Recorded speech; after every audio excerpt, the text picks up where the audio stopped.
evening and welcome to LO's Fumar Takes. This is our 270th take, live from the Alec Bradley Lone Star studio of Azle, Texas. I'm your host, Barry Duplessis, as always, and I'm so proud, so pleased, and so privileged to be with you all tonight. It's going to be a fantastic show. Return of one of my very favorite people. And yes, I say that every week, but in this case, I really mean it.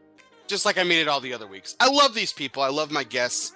And this gentleman and I share a fond kinship over the greatest football team ever created by mankind. So we'll get to all that and more. We'll get to formal introductions of our guests of honor in just a few moments. But before that, we have to thank the people that make this show possible. And that, of course, is our sponsors. And tonight's show is sponsored by Drew Estate. Drew Estate has done it once and again. Yes, back in September, around the Intertobacco show in Dortmund, Germany, from September 14th to 16th. The company's founder and president, Jonathan Drew, and global and brand ambassador and factory spokesperson, Pedro Gomez, hosted events in 4 countries before and after the trade show to support the Cigar's new release. What cigar am I talking about? The Liga Privada 10 Selección de Mercado. Events in Istanbul and Europe.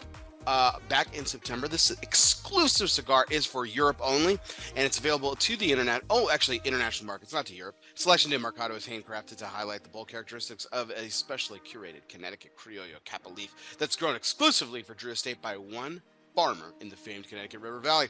The cigar's name is Spanish for market selection, and it's inspired by the old practice of selecting wrapper leaves for certain national markets by color. Drew Estate chose only one of the most beautiful rosada leaves to highlight the Selección de Mercado's bold yet deeply balanced and sophisticated espresso and earth notes.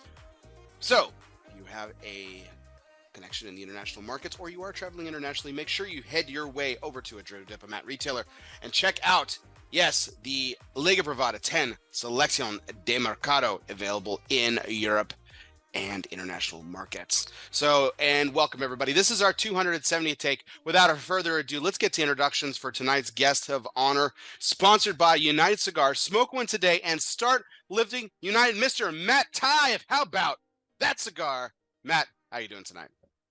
Bear, an honor and a privilege as always to talk to you, my man. It's been too long, and really appreciate sitting down and honestly, just about anything, like you said, just about anything you and I converse about. You know, we have even in the things we disagree about, we have this just cool vibe and pragmatic approach that I think we both take to the world around us. So, brother, it's great to be with you. Absolutely, man. It's like you're Texan, but from Minnesota. It's great. Yeah. And a Packers fan. It's like That's right. it's the best of everything. That's right. It's the best of everything. So I'm gonna pull her a little Russell's Reserve here. I've got it's the rye, by the way. So I got the Russell's Reserve 6-year rye. Very Good stuff, nice, man. I've always loved the color on this, man. It's just that right. It's not deep and dark, but it's just got this wonderful kind of like apple cider. Reminds you of fall, which is appropriate now. Yes, it's November. Yes, I'm not ready to celebrate Christmas yet. I'm sorry for everyone out there buying their people had Christmas decorations up in like late September, man. It's crazy. The world's coming to just cake. Yeah, I don't do the decorations that early, but I am one of those weirdos that starts listening to Christmas music in October. So I've already been listening to Christmas music for but that makes sense for you, man. You're like you were a musician growing up, man. So like music's like your thing. So I mean that makes sense. I mean, yeah, there's just so much. Well, the way I state it is, some of the best music in the world is Christmas music, and it makes no sense that we should only listen to that music, 3 or 4 weeks a year. Sure. So I give it a little more time. Give it a little bit more. Yeah. Speaking of time, I know it's been a number of times. I was thinking about this yesterday, man. Like I took my kids to a couple of like kids' birthday parties, and I know it's been a while since you've had to do that like every other weekend. But like it's like a way of life, man. When your kids are like under 10 years old, like it's like every other weekend. It's nuts. And yeah, it's like birthday parties and stuff. But I have to say, man, I really have to hand it to the family that hosted us yesterday. We're at a bowling alley. It's one of my oldest son's classmates and stuff. Apparently, they're really good buds. They always talk about each other and stuff. And obviously, my youngest son, who they don't know, wasn't invited. Called ahead, did the thing. It was just like, hey, I'll be happy to play for overage. Like, just let me know, blah, blah. And they're like, no, no, no, it's okay, totally fine. Just like he's welcome. And like, not only did they make him feel like not only was he welcome, they made him feel welcome. Like we got there, like his name was already on the board for those bowling, right? Yeah. And they just made him feel like part of the family, man. It was like one, and I don't mean any insult to my close personal friends where I've been to their kids' birthdays parties, but this was literally the best freaking kids' birthday party I've ever been to, man. I mean, these people Nice. were just unbelievable. It was just wonderful. Yeah. It's always cool when people uh put time and attention into that kind of thing for your kids. And I mean, my hats off to my wife because she, when our kids were younger, it's not now because when they get to be, older teenagers, they don't really care a whole lot anymore. But when our kids were little, my wife just all credit to her, man. She threw some incredible parties for our kids. What was like your favorite? What was like one of the favorite themes like the one of your kids had that she put together? I'd say the biggest one that everybody had the most fun at was it was our youngest son, and at the time, this was years ago, but at the time he was really super into the Nerf gun wars, with the little foam darts. Sure. And so she got she begged, borrowed, and stole as many of these Nerf guns as she could get her hands on. And she went on Amazon and she bought like the multi-packs of like 1,000 or something of the Nerf darts. And she set up the whole backyard with uh like shooting range games for all the kids. And that was one of the games. And then the other game was, split into teams and do Nerf wars, with all the kids. And it was a blast. And it wasn't just the kids, it was the dads, and everybody got into it. So it was a great time. Nice, man. Those good times. Yeah, I think the what I really like about it the most is just like it's the opportunity to be like some cases like it's the opportunity to be a kid again, like the laser Yeah. tags, the Nerf wars, like it's cool stuff, you know. Yeah. So, but fun times. Anyway, so what did you pour? So I poured, like I said, some Russell's Reserve Rye, 6 year age. I've got that, and I've got some, of course, my traditional sparkling water. What did you pour for yourself tonight? So for whiskey, I have just one of my favorites, Weller Special Reserve. Um, one of my favorites that I can't really get very often, so I drink it sparingly. But tonight I'm on Bear's show, so I got to have some of that. There you go. And for the beer, this is an IPA, and it is actually from. This is the M43 New England India Pale Ale, and this is from Old Nation Brewing Company in Williamston, Michigan. Okay. And it is a very nice, uh, hazy, hoppy, citrusy, really balanced IPA from a great viewer friend of mine, and came to hang out with us in the studio a couple weeks ago for one of the shows. And so yeah, I've got those are the two things I have Nice. for my beverages this evening. Man, I know there was like like everyone talked about the haze craze and it was kind of overdone and stuff, but like I love the juice box flavor notes and tones of like a freaking New England IPA, man. It's just really good. Good stuff. Yeah. It's good. Awesome. Well, we're gonna get to what you're smoking here in just a second, but we do have a little bit of business to take care of. I've got 4 cigars here, and as always, my guest always picks my cigar for me. Um, so man, I've got 4 choices for you tonight. I've got the Gran Habano, 20th anniversary Toro. I've Very got nice. the Casa Magna Liga F Toro, Oh, also very nice. the Casa Cuevas Sangra Nueva Toro. Oh man, you're not making this easy on me. Oh, here's this one's the piece de resistance. Here we go. Another Toro. Wow, I grabbed all Toros. Holy crap, man. Didn't don't ever do that. It was weird. Here we go. We got the Hoya de Nicaragua. Cinco de Cinco. Yes, the new Cinco de Cinco. 55. Okay, so I'm gonna to start because I think we might get into a second cigar tonight. It's So possible. Yeah. I'm thinking I'm gonna ask you to start with,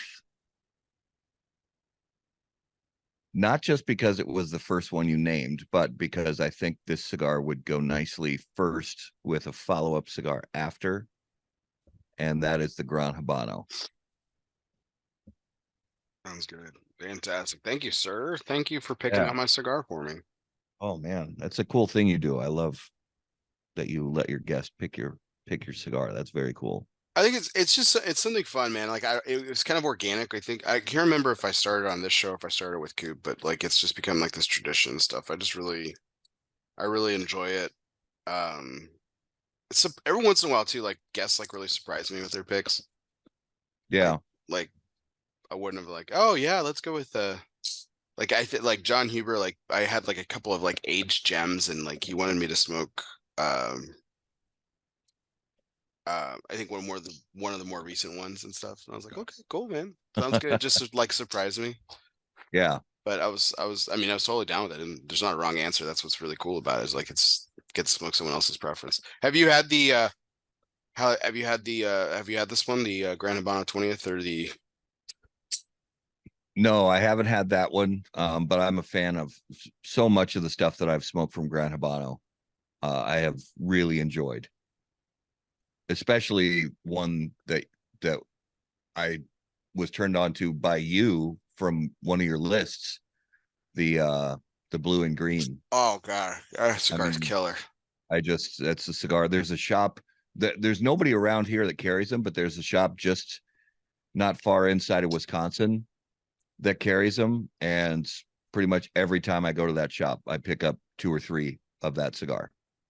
Yeah, Jay Davis, Blue Smoke over in Dallas, like carries some Grand Habano, good selection of Grand Habano and stuff. And then there's a couple of other spots that I have that I hit up for specifically for Grand Habano reasons, which is Yeah. good. But I dig this smoke, man. This might be my again, it's not saying much because I do love this Vitola. This might be my least favorite Vitola that I just but I saw Grand Habano 20th and I was like, okay, that'll be a good selection out of some of these. Yeah. So fantastic. Uh, but well, there was one other thing I wanted to get to before the major point, I guess. The um no, I guess we could no, I was gonna save that for later. So let's go ahead. Yeah, let's without further ado, let's go ahead and get into tonight's major point, which is brought to you by the people. Yes, cigar people, the people who know everything about a lifetime of service. Protocol Cigars is more than just pool parties and good times. Well, maybe it is. But behind the fun is a motivation for service, a motivation for giving back. From the original Protocol Blue to the latest release in the Lawman series, Phoebe Cousins, Protocol has always been about honor, passion, and yes, the people. It's what their life's work has been and always will be about. Power of the P, Protocol Cigars. Thoughts? So Matt, let's take it back here a little bit. I wanted to, I find this like in years past, like we were rolling shows in like October and November, and we'd still be talking about the trade show back in July. And like it was still very like new and stuff. But we find ourselves in a really precarious situation. Interesting. Like it probably won't happen again for the foreseeable future. We find ourselves in like basically in the halfway point between the last show and then the next one. So it's pretty crazy that it's coming up that fast and everything. So Yeah. It's bonkers. It's I there's there's a lot of work to be done if companies want the if they want the same type of buzz, trade show buzz that they get, if they want to keep that going, if that's like their goal of the trade show is new product buzz or line extension buzz, that kind of thing, they've really had their work cut out for them ever since it was announced that the 2024 trade show is going to be in March. And I think most companies are up to the challenge, and everybody we've talked to has they're excited for it. And Mm-hmm. yeah, they have to make adjustments, but for the most part, it's just this won't be as big a change for them as what some of the coming years are going to bring, Sure. from a location standpoint. Yeah, I think that's a couple of the different conundrums and stuff. Is just like the different places and locations that they're planning on having it. So here I have a theory that I'm really worried about.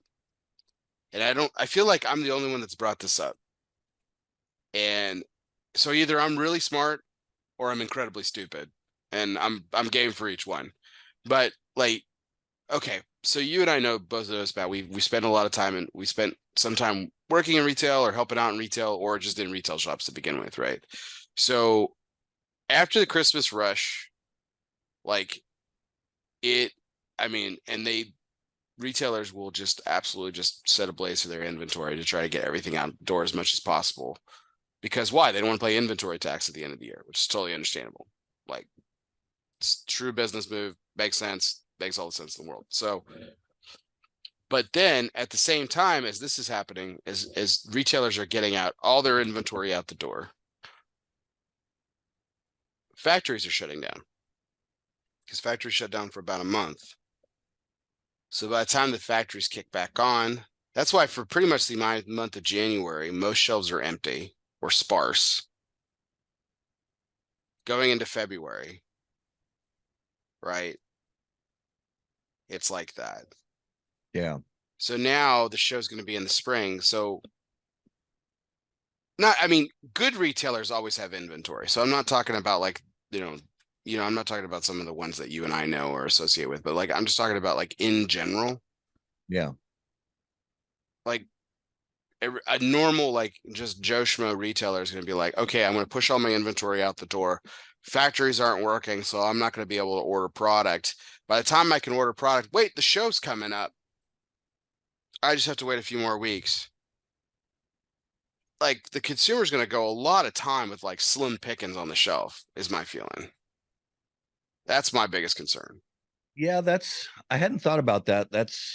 I think it's a possibility. I think you're right that could happen. And it you also bring up an excellent point that a lot of times when we as media talk about the trade show, we focus so much on the manufacturers that we forget that the the the trade organization, the PCA, is supposed to be a retailer uh representation, a retailer supportive organization. That's supposed to be what they're there for, and I think they do a pretty good job with that. Right. But it's way more than just the manufacturers and the brands having cigars available in March to be showcase cigars for the trade show. It's about retailers who spent a lot of money buying cigars at PCA 2023 just a few months ago. And then are they going to be ready to spend a lot more money again in March? Mm-hmm. And they're going to make a lot of money during the holiday season, hopefully. But are they going to have money available to purchase as much as they want to purchase in March? And then another thing that adds a level of complexity to that is for the retailers who choose to attend the TPE trade show and the PCA trade show, because there was a cushion of 4 months or 5 months for those retailers from when TPE would happen in late January or February, and then when PCA would happen in July. Mm-hmm. So they had time to sort of make some of that money back from sales that they spent at the trade show. Now they have 6 weeks. Yeah. And I don't know how that's going to change things for retailers when it comes to going to the trade show and making purchases at the trade show. It would be interesting to talk to some retailers about that to see if that's going to change their buying plan for the year Yeah. or not. And if Jay Davis is in the comments, and he's got a lot of good insights as always, and I would want to hear from as many retailers as possible to find out how they're going to adjust, if at all, Yeah. for 2024. Well, I think I mean Jay says he's out of cash, and January and February are brutal months. So 2025 should be fine, but this quick turnaround to this year is going to be brutal for him. So, and I mean, that was my concern too, is just like, again, but that's Jay, who's actually, Jay's one of the more out, really does a great job of planning. Like, he's one of those really well-run retailers. I'm talking about the people that, like, because inventory, like Jay always has inventory. Like, that's not a problem. Yeah. There's other retailers that really do go ride out those months because they blew everything out at the end of the year because they didn't want to pay inventory tax on it. And I'm not begrudging them. I'm not saying that's a stupid move. That's makes a lot of business sense. But this turnaround this time is going to be brutal. I think for a lot of unprepared people, like Jay's going to prepare himself. Like, but a lot of unprepared retailers are going to go into 2025 and just like not have anything on the shelf from like December 31st until like April. Yeah. Yeah. And that does make a difference. And it'll be interesting to see if retailers, especially smaller retailers, some of the retailers in my area, they don't carry a ton of SKUs, and it'll be interesting to see if they say, you know what, we're really not going to spend very much money at PCA. They might go for the community aspect and the team building aspect and the relationship building aspect and networking and all that. But I think a lot of them are going to spend less than they have in years past because they haven't had as much time to recoup that money in sales. Right.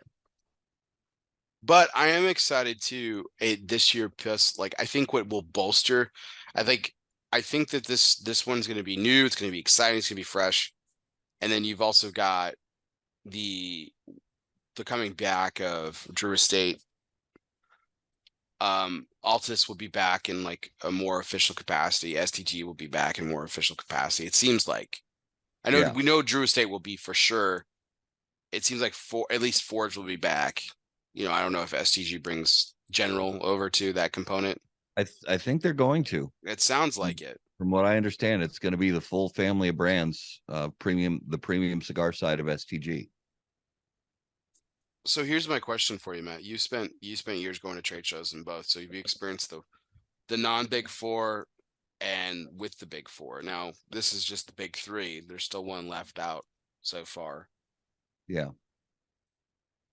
I think they'll be back. I don't know, man. I don't know if Davidoff ever comes back. Coop said that for years. I thought for the longest time that they were going to be like one of the first ones back. And Coop told me, like, no, I just like, they may never be back. I'm like, yeah, really? I don't know. I think I always assumed that Altadis was going to be the first one back, like in full regalia. But yeah, I assumed Davidoff was going to return as well.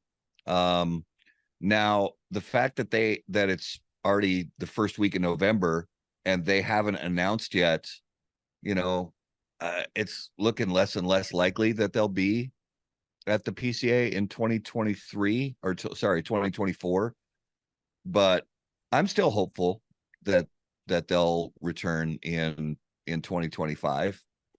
But they have a different situation than a lot of other companies. They appointed merchants, man. I mean, they have appointed merchants. They do a lot of business um, uh, in Europe and Asia. And not that there aren't cigar companies who attend PCA that don't also do a lot of business in Europe and Asia. Plus, we've seen increases in the last few years of buyers from Europe and Asia attending the PCA trade show, not just Intertabac. So, I mean, maybe that lends itself more to a reason for Davidoff to attend and exhibit at the PCA. I don't know. Yeah. I think there's an open door for like their presence with like Avo, Camacho, something like that, because those aren't brands that need appointed merchants, right? Right. So there that could be we could certainly see that for sure. Um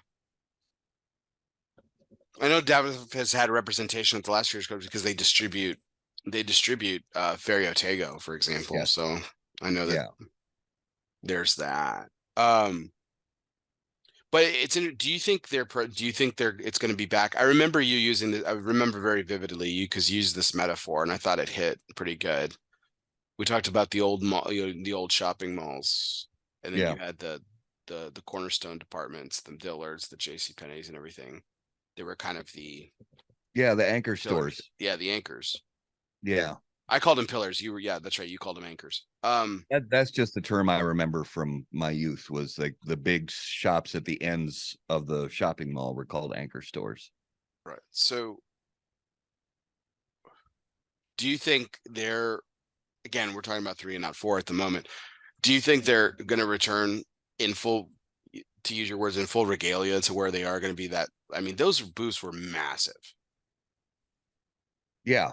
Yeah. It's possible that they will return with everything. I mean, full Davidoff, white label, white glove, the the look and feel of those big Davidoff booths. I mean, you remember them from Yeah. the PCA trade show, the IPCPR trade show.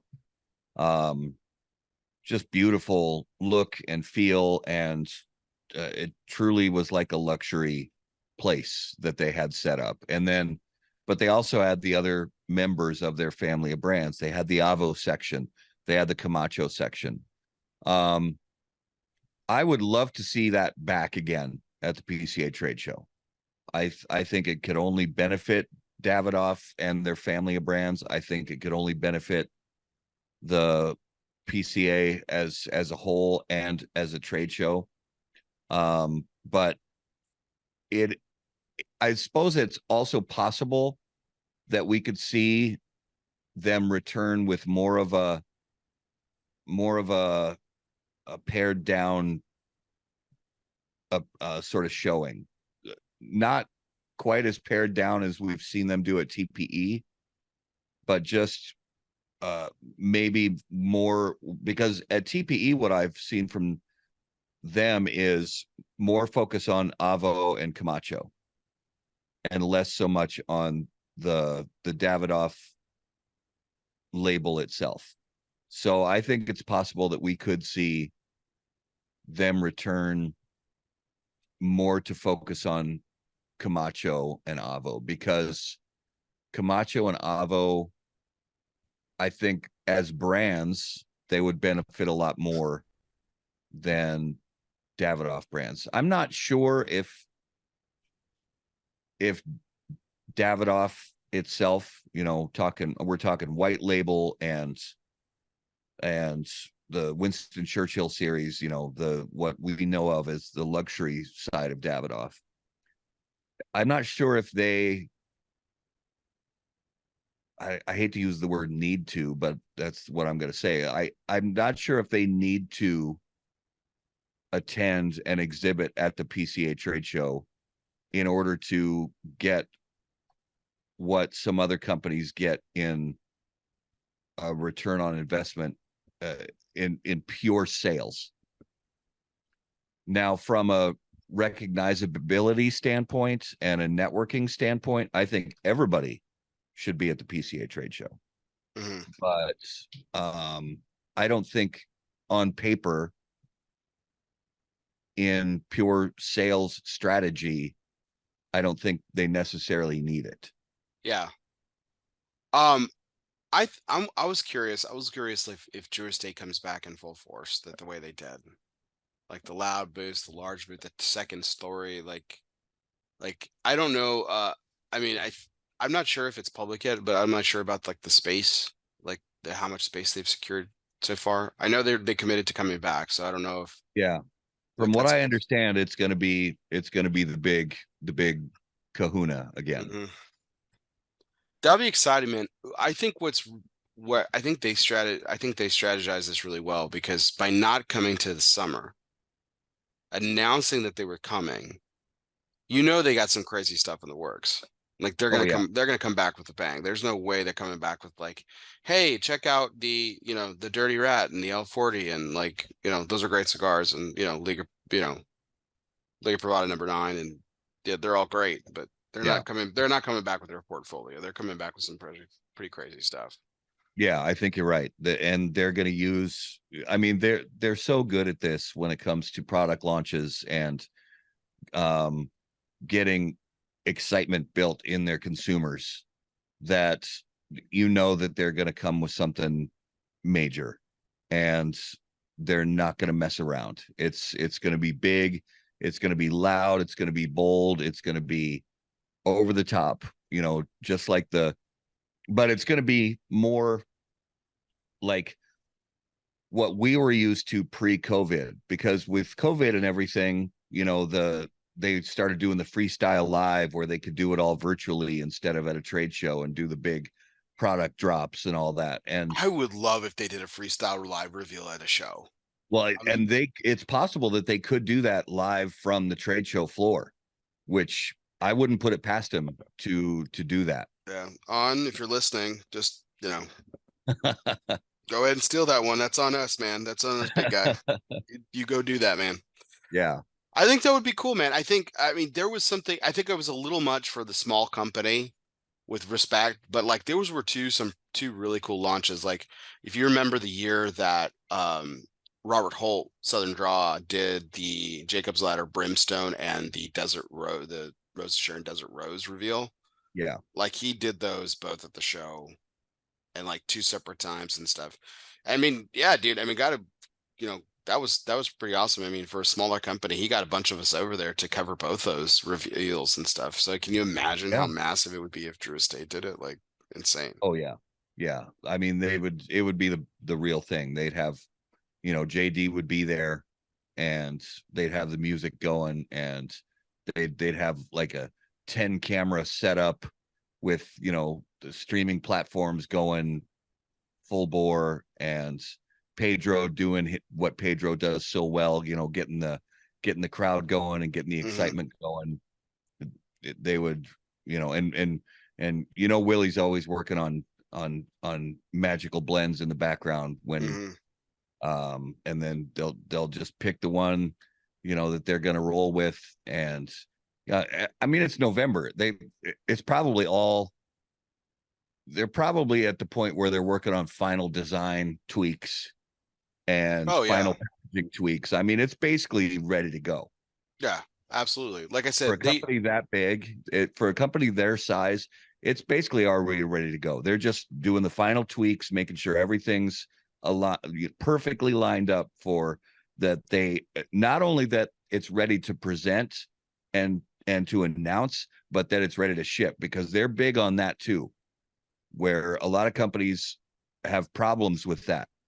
A lot of companies are great with the announcements and the hype, but they're not as good at actually having that product ready to get into the hands of their consumers in a timely manner. Where Drew Estate has never had a problem with that. right. Yeah, I think I think they timed this perfectly, and I think they're primed. Which I'm not trying to be the negative Nancy here, but like if they don't deliver, like it'll be such a disappointment. But I mean, I just don't see that happening because that's what they do. Yeah. I mean, they're one of maybe, I don't know. I mean, they were a easily top three company that handled the COVID crisis the best. Like as far as like engaging consumers, engaging people, like And Yeah. I think they're 1 and 2, like top. I mean, I'm just saying top three to be conservative, but like I mean, they did an incredible job.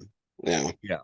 Yeah. They have a lot of resources behind them, Hmm. because their parent company, and there's no, ifs, ands, or buts about that. And they they put they put a lot of investment into making sure the streaming stuff they were doing worked properly, and making sure that the products were ready in time, making sure that, and the whole way that they built up this teaser piece of it with the freestyle live event packs, that comes with three or four of the unreleased unbanded cigars, Right. along with some swag that you can buy ahead of time. And that gets you a QR code where you can win some free shit and some cool other awesome free shit. It's that Who doesn't love free shit? I mean, just uh, absolutely. And just from a pure marketing and brand building recognition perspective, it's it's brilliant. And they keep showing that time and time again, that they know how to build anticipation with their retailers and their customers, and they know how to drive a product launch. And they've shown it time and time again, especially in the last 15 years. oh, I mean, absolutely. I think that the thing that's really cool about again about this, I will say this, man. I think the I think the worst one they did was the swing and the miss was doing the Papas Fritas as a freestyle life pack. Like that was the most obvious thing in the world what that was. Like, Yeah. and and maybe their goal wasn't to be cunning. I'm not trying to like be like shame on you for doing that.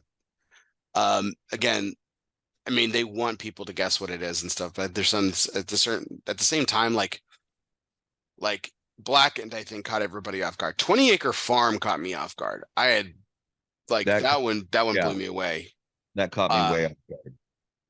Nika Rustica Adobe I thought it was interesting one, and I really like that cigar. And it's like ridiculously inexpensive. Like it's such a great buy for that I have to cigar. revisit that. I honestly have not smoked that since it came out, and I need to revisit it because I really don't have a very great recollection without looking at my notes of what I thought about that cigar.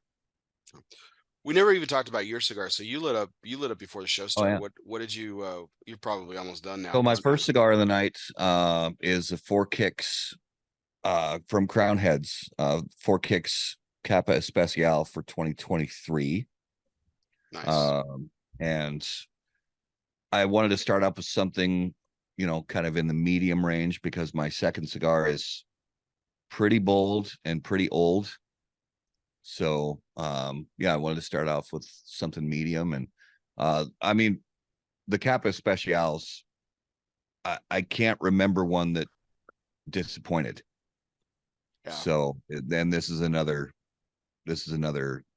one of their Kappa Specials for the Four Kicks line that, I mean, it's smoking great. I love that. The mule kick. Man, I've got to get more hands on. Like they've got I think it's been a while since they've pushed out a release of it. But when they do, I'm going to be all over the Four Kicks Maduro, man. That cigar is sensational. Yeah. I Yeah, love that most cigar. definitely. So so again, back to the anticipation of the back and forth with the show and everything. Now, elephant in the room here, Matt. There was it was a kind of I wouldn't say 11th hour, but it was pretty it was well maybe 11th hour last minute, but it was something you were building towards and trying to get things accomplished, make sure all the I's were dotted and T's were crossed, but you almost didn't make it to this past year's trade show. Yeah. Um, does the quick turnaround put you in the at risk or in danger of not being able to attend 2024? Um, yeah, yeah, I'd say it does. But I'm doing what I've done for the last few years. I'm putting in the work, reaching out, and um, you know, trying to make it happen. Um, I'll say that one way or another. I mean, I'll basically say one way or another, guaranteed. How about that cigar will be at the PCA trade show in March of 2024. Now that may come at some personal expense, but it's important. It's an important enough event to cover, and it's. I mean, for any cigar media company, I mean, if you did anybody who does a podcast about, I'm trying to think of it. Okay, anybody who does a podcast or a web show about guns, who considers themselves and desires to be a productive and contributing member of that community, has to go and cover what's known as SHOT Show. It's like the big kahuna of guns and ammo related shows.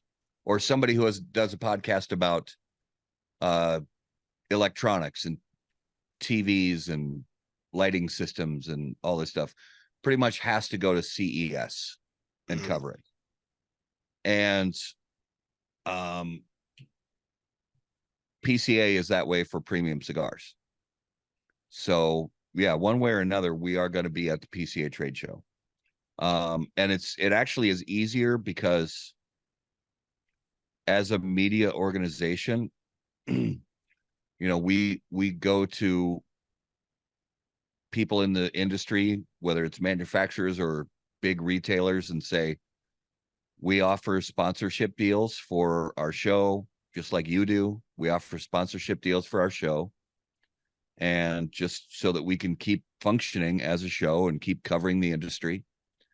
And, you know, that brings in ad revenue. And then that ad revenue goes directly to keeping the show on the air, meaning you've got to pay for the website to still be live. You've got to pay for audio podcast hosting. You got to pay for streaming, video streaming hosting. You've got to pay for, I mean, so many other cameras, lights, cables, memory cards, you know, mixing boards, all the stuff that goes into it. And you want to incrementally upgrade that equipment as time goes on to just make the quality of the show and the broadcast and all that as good as it can possibly be.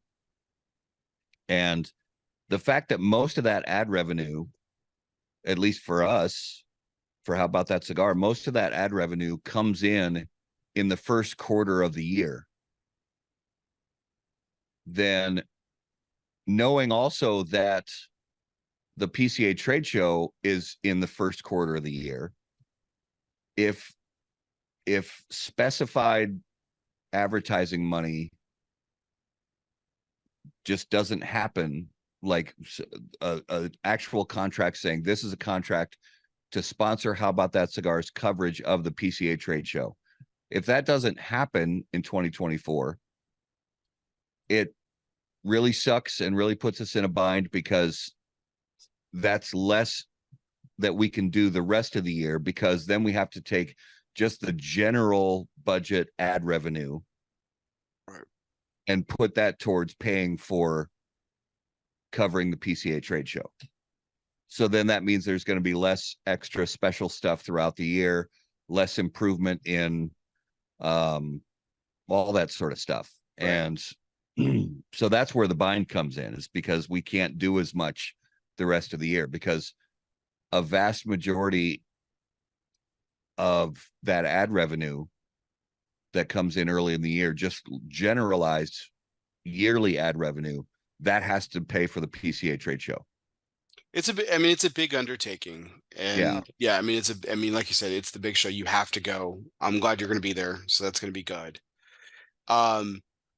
So just kind of going, I know we kind of touched around this and everything. Like what are you expecting overall? We've talked a little bit about couple of companies. We've mentioned the, 3 of the big 4 returning.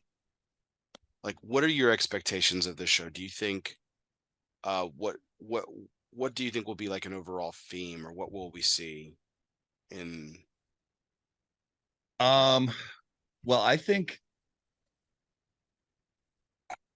there are going to be some good and bad things about just the nature of it, because it's in March instead of July. So that changes things, because although normally you say, okay, most retailers are super busy in July, so they don't have as much time to get away to the PCA trade show. I'm not necessarily sure if that's true, because especially I'm I'm saying that I'm sure that's true for some retailers, but then you've got some other retailers. I think that March is going to be maybe tougher for some retailers, because if you've got retailers who have school age children or who have a lot of employees that work at their retail shops that have school age children, that's not going to be as easy for them to get away and go to a trade show in March when maybe their kids need rides to and from school, or their kids have after school events that they have to be driven to and things like that. So spring maybe break? they, yeah, or spring break, maybe they're not going to have as much time or availability to do that. Yeah. So I think there's going to be a mix of retailers, some who have more time in March, some who have less time. For the manufacturers, I don't think it really makes a huge difference, aside from the fact that this was a short turnaround time from last year's PCA, and that it's only a few months removed from the yearly factory shutdowns that pretty much happen across a lot of Latin American countries. Um, but I think we're going to see big things at PCA in 2024 at the trade show. And I think it's going to be continued improvements on what they already improved in 2023, because I've already said this to Scott and the other people at PCA, that I saw leaps and bounds improvements at the 2023 PCA trade show. I thought it was so much better, and I have really applauded them at what a great job they did with the trade show. And I believe that they're going to continue to improve. And I believe also that the cost savings that they're getting by holding it in the Las Vegas Convention Center as opposed to the Venetian Expo, I think we that's only going to benefit the organization, and also maybe leave some money free to do some bigger events. And I also think the fact that we have Drew Estate and Altadis and STG back at exhibiting at the PCA trade show. In the past, prior to 2020, those companies really did do a lot to benefit people who attended the PCA trade show when it came to sort of extra special after hours events, or even events during the trade show, whether it's sponsoring a happy hour or the big opening night gala and things like that. And yeah, some smaller companies or medium-sized companies have pooled resources to, fund the opening night gala. But, you still, if you look back 6 or 7 years, it really doesn't compare. No offense to anybody, but it really doesn't compare to the money that like STG put behind the opening night gala, or Yeah. the money that Drew Estate puts behind the opening night gala at TPE. Those are major events.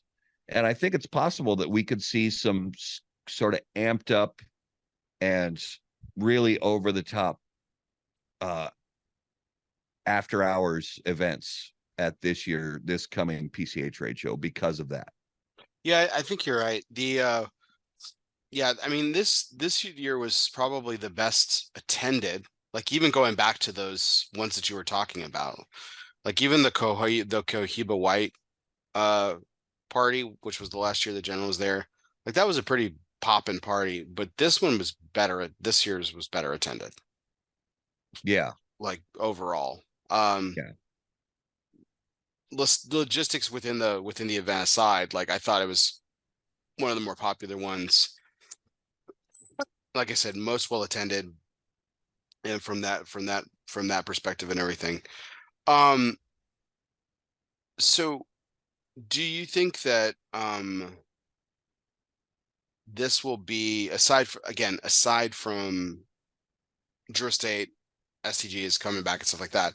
Do you think we'll see another influx of more companies? Because I feel like the last couple of years, more and more companies have keep coming back are starting to come.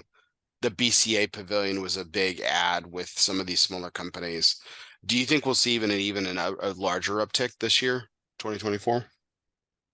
Um, I'll be honest, no, but I don't say that as a bad thing. I don't think it's necessarily a bad thing. Because when you think about um this year's trade show, the 2023 trade show that happened, 5 months ago, I think other than Davidoff and STG as a whole, although Forged was there, and Altadis, I mean, Altadis is tricky because, yeah, so if you look at it from the perspective of people who were at the PCA trade show in 2023, aside from the big four, like fully exhibiting the big booths that we were used to 7 or 8 years ago, I don't see a lot of other notable, and I don't say this to offend anybody, but really truly notable, like household names for cigar people who aren't already exhibiting at the PCA trade show, who were not exhibiting at the PCA 2023 trade show. One that comes to mind is Protocol Cigars. Juan was at the trade show, but Protocol didn't exhibit at the PCA 2023 trade show. I'd love to see them exhibit again. I'd love it. I'd love it.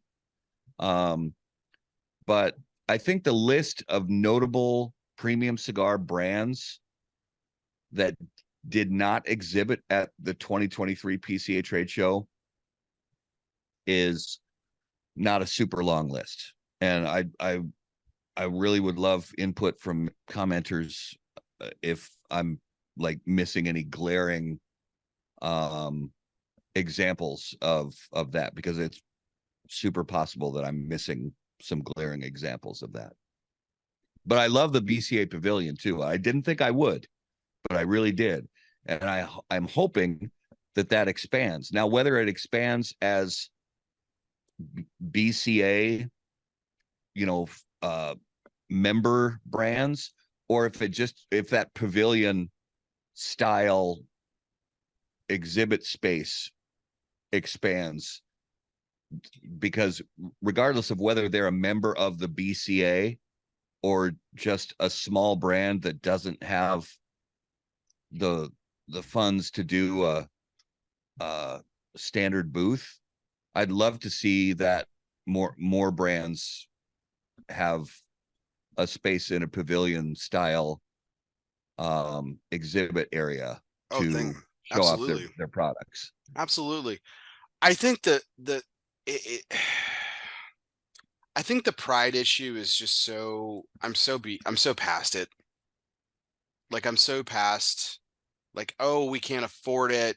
And it's like, well, you don't have to do anything huge. Yeah.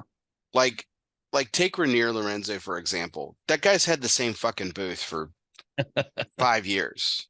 Yeah. The same freaking old school retail case like that,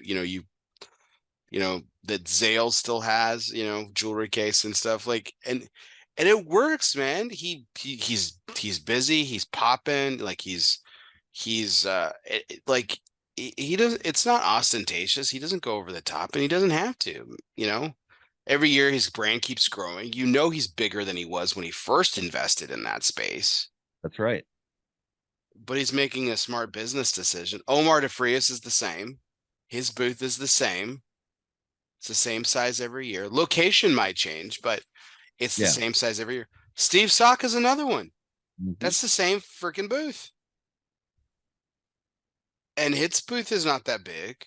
And Right. yet, year in and year out, we continue to hear Steve talk about like, oh, I've increased production of this amount. I'm adding these cigars to my portfolio.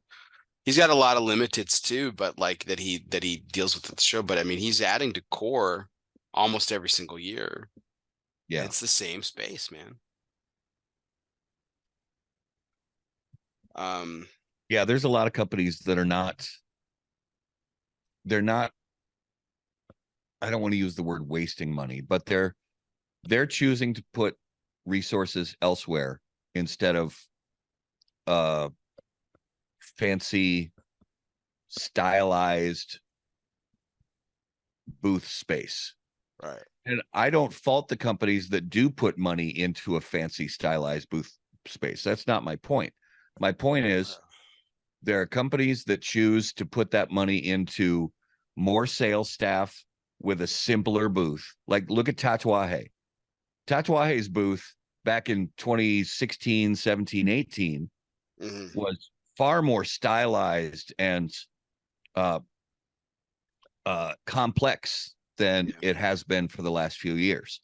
You know, it last few years, it's the the the poles with the elastic displays stretched over them, very simple with a Yeah. few glass cases showcasing product, but very few. Yeah. And the rest of it, all the space is taken up by tables for writing orders or having conversations.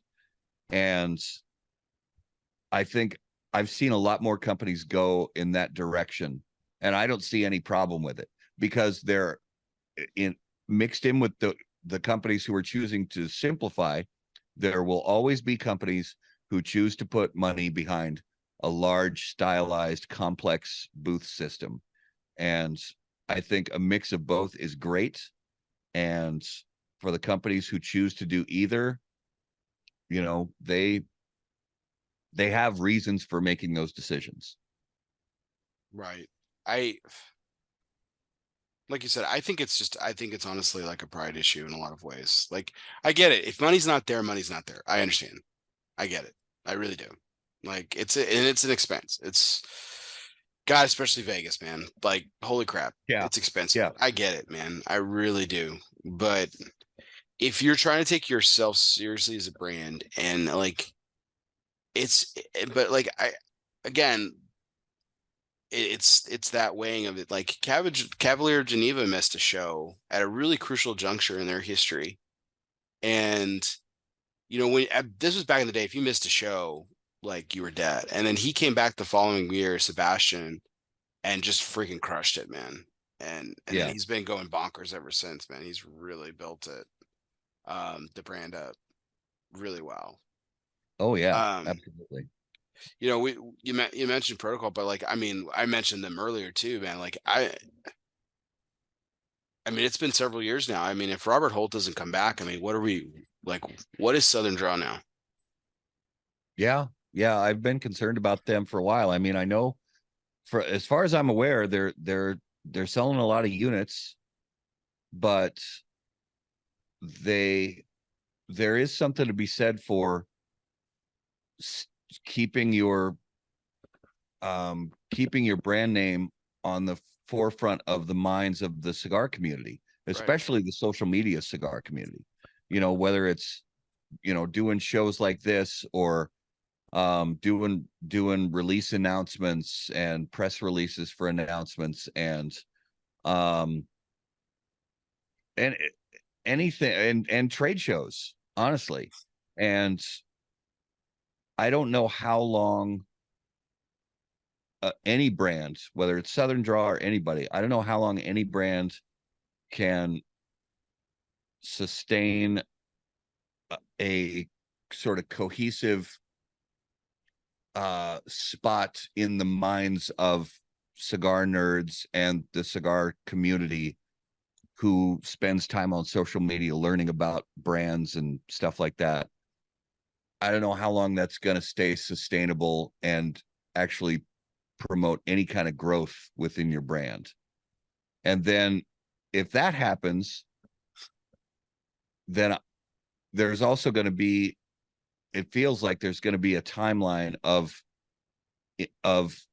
inevitable demise of the brand through any sort of catalog or online resources, where if that's where the majority of your product is going.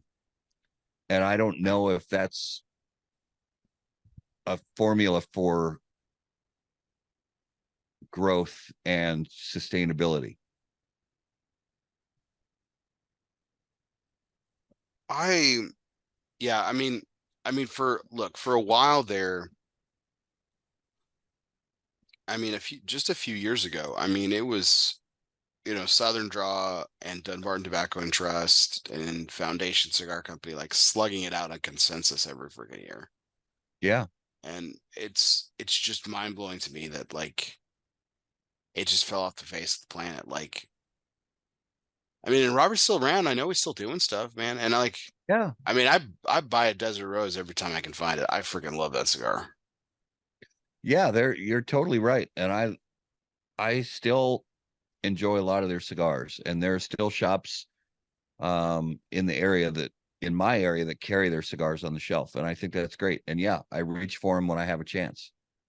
Absolutely. Um, but part of it for me is selfishness, just because I love those people, and I'd love to have a chance to sit down with, because I haven't sat down, face to face with Robert and Sharon in, I don't know, 5, 6 years. And I'd love to have a chance to sit down and share a cigar with them, and talk about our kids and talk about life. And Mhm. honestly, um to have them back at the trade show is for me it's honestly just kind of a selfish desire to see people that I enjoy that I haven't Oh seen yeah. in years. Oh yeah. It was, I mean, it was so great seeing Juan last year at the show, but like I would love, yeah, I'd love to, I love Kevin. He's Yeah, fantastic. Like so sharp. And I love the some of the things that they're doing with it. I know that, I know that they've really just done a really good job of building that brand, and like it's going places, And I mean yeah, obviously, I know they're sponsored the show and they don't have to say it, but they have there's so much potential with that. And there was so much potential with Southern Draw. I mean, he can bring that back. I think he's I probably agree. lost some ground, but Robert's such a charismatic figure that I think, new retailers would be kind of wooed by that, by his, Yeah, his persona and everything. So, I agree. um, They're not sunk by any stretch. I yeah, just yeah, I think they could do a lot more. yeah, for sure. Cool. Well, we got some more questions to go over real quick, but let's take a quick break and go over one of our fun segments here, which is always brought to you by United Cigars. Yes. Featuring La Giana Veneno and distributors of Jose Dominguez, Bandolero, Garofalo, and the highly acclaimed Atabey, Byron, and now Alfonso lines from Selected Tobacco. Smoke one today and start living United. So I went a little different take here, Matt. I went ahead and borrowed your name for today's trivia question, which is of course Matt or Matthew. So infamous Civil War photographer Matthew Brady took two very infamous portraits of these two presidents during the Civil War. So two portraits of these two presidents during the Civil War. And this isn't a trick question. Like one, they're like this could be a sitting president and a future president. This could be two future presidents, etc. Right? So again, but he took two very infamous portraits of two presidents during the Civil War. So was it A, Ulysses S. Grant and James Garfield? B, Ulysses S. Grant and Abraham Lincoln? C, Rutherford B. Hayes and James Garfield? Or D, Abraham Lincoln and Rutherford B. Hayes? Oh man. So Grant Garfield, Grant Lincoln, Hayes Garfield, or Lincoln Hayes? Um, so I didn't know the name of this photographer, but I'm pretty sure I know the photographs that you're speaking about. Yeah. Now, can I ask, are these when you say when you name each of these duos, is this an instance where both subjects are in the same photograph or No, they were photographed individuals. separately? Yeah, individual portraits. Yeah. Okay, so that yeah, that helps. Then I think I have to go, and I think I even remember when these, if they're the photographs I'm thinking of, I think I even remember when they were taken. And I believe that would be Lincoln and Grant. That is correct. Okay, That is okay, good. correct. Yes. Yeah. Woo. Now, were these the famous photographs that were taken essentially right after the surrender at Appomattox Courthouse?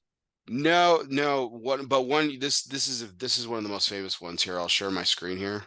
This is this is at the Battle of Antietam. So this is Abraham Lincoln. Oh, And this one's not really a portrait. He has done portraits of Lincoln. I can pull those up here in a second, but this is the very famous photograph of Abraham Lincoln at the Battle of Antietam. oh yes, yes. So he did that. And then he also did this one. See, this is Lincoln and McClellan here.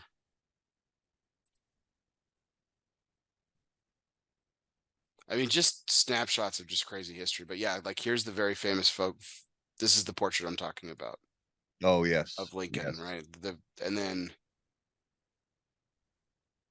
we'll get the Grant one. It's this one right here. Yeah. And Leaning against the tree. that's probably one of the top three most famous photos from the Civil War. Yeah. And the it's really amazing, especially with pictures of Lincoln, because they always, and I know you know this, Bear, because you're super into history in general, but also presidential history. But it's always talked about how presidents age so drastically during their terms in office. And you can see it with, I Yeah. mean, even modern times, you go from the current president and you go to every president back, until my living memory, or my time I've been on earth, Nixon. And you look at the presidents from before while they were still campaigning to become president, and then when they left office, and the age that appears on their face is just strikingly, they look so much older. Well, look at And Lincoln, man, the full head of hair and then like the yeah, loss of hair, just like he also crazily enough lost weight. Like right. if you can imagine that. Like and just yeah, man. I mean it just gosh. It's amazing. He really, I mean, he aged, it felt like he went from, you know 40 years old to 80 years old in the span of just a few short years. Yeah, I mean, seriously, that last year, the last year of his that he was in office, which was, of course, his last year of his first term, and then obviously the second term that he started before he was assassinated. Like, it's actually apparently it's taken from it was taken from a letter that Grant wrote to I can't remember who he wrote it to, but they popped that line into the movie Lincoln, where Daniel Day-Lewis plays Lincoln, and the character that plays Ulysses S. Grant and him are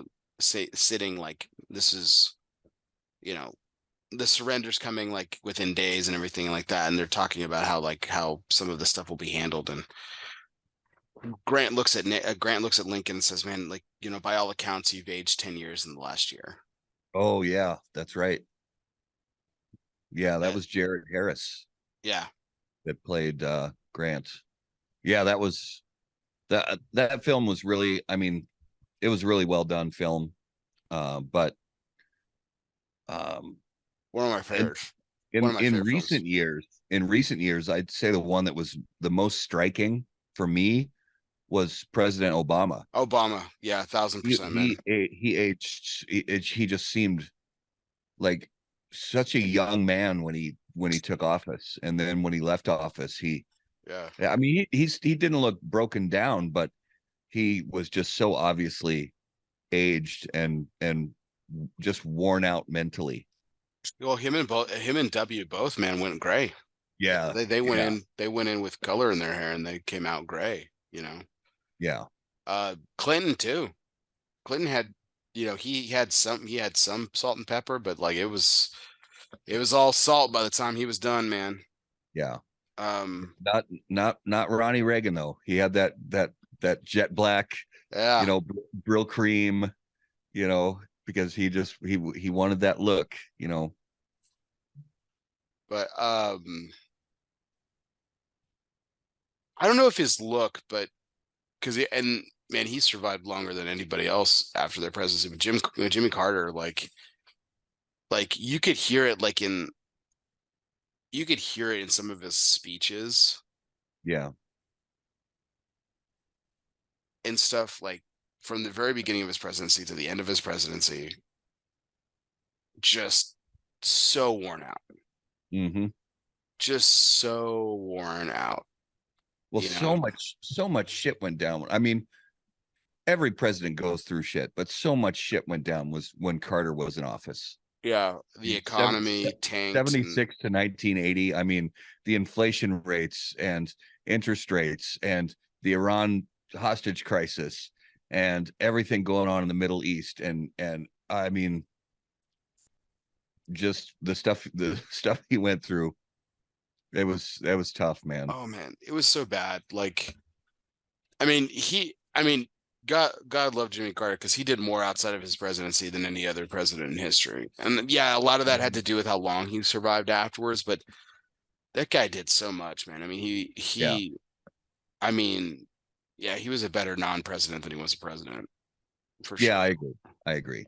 You know, I think he liked it better being being a yeah, citizen. He liked being president. yeah, definitely, man. It's like I can just go build houses. This sounds great. Yeah. Like, and I know that some presidents brought him in, like Clinton brought him in. Even Herbert Walker Bush, the first Bush, brought him in to, a couple of key strategy sessions and stuff like that to talk about just like foreign affair and things like that. That Yeah. he was really had a key hand in, and I think that was like his bag, man. He just like the old guard of like, hey, man, I got a few tricks left up my sleeve. I don't have to do everything. I can just play the part. Yeah. So good stuff, man. Yeah, Matthew Brady, dude, fantastic. I've got my sister gave me for a Christmas present one year. She gave me a coffee table book of some of his portraits, dudes. Oh yeah. Man, he took some great pictures, man, of some very, very important people. It was really cool. Like he captured some cool moments. That battle in Tatum is one of them for sure, which is great. Yeah. Well, awesome. Well, that was our presidential trivia segment, which is always brought to you by United Cigars, featuring La Giana Havana, distributors of Jose Dominguez, Bandolero, Garofalo, Firecracker, and the highly acclaimed Atabey Byron, and now Alfonso lines from Selected Tobacco. Smoke once a day and start living united. So I know it's November, but I wanted to carry this over one more week into November. We did, this is my third year of launching the segment of charities that we do each week.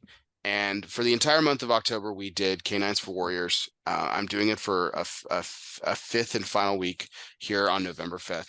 Canines for Warriors will be is what we're trying to spotlight. It's a great organization, guys. If you guys haven't heard from it, I'll put it in the chat here in a minute and go to the show notes. It's a fantastic organization that I've been involved with for a number of years now.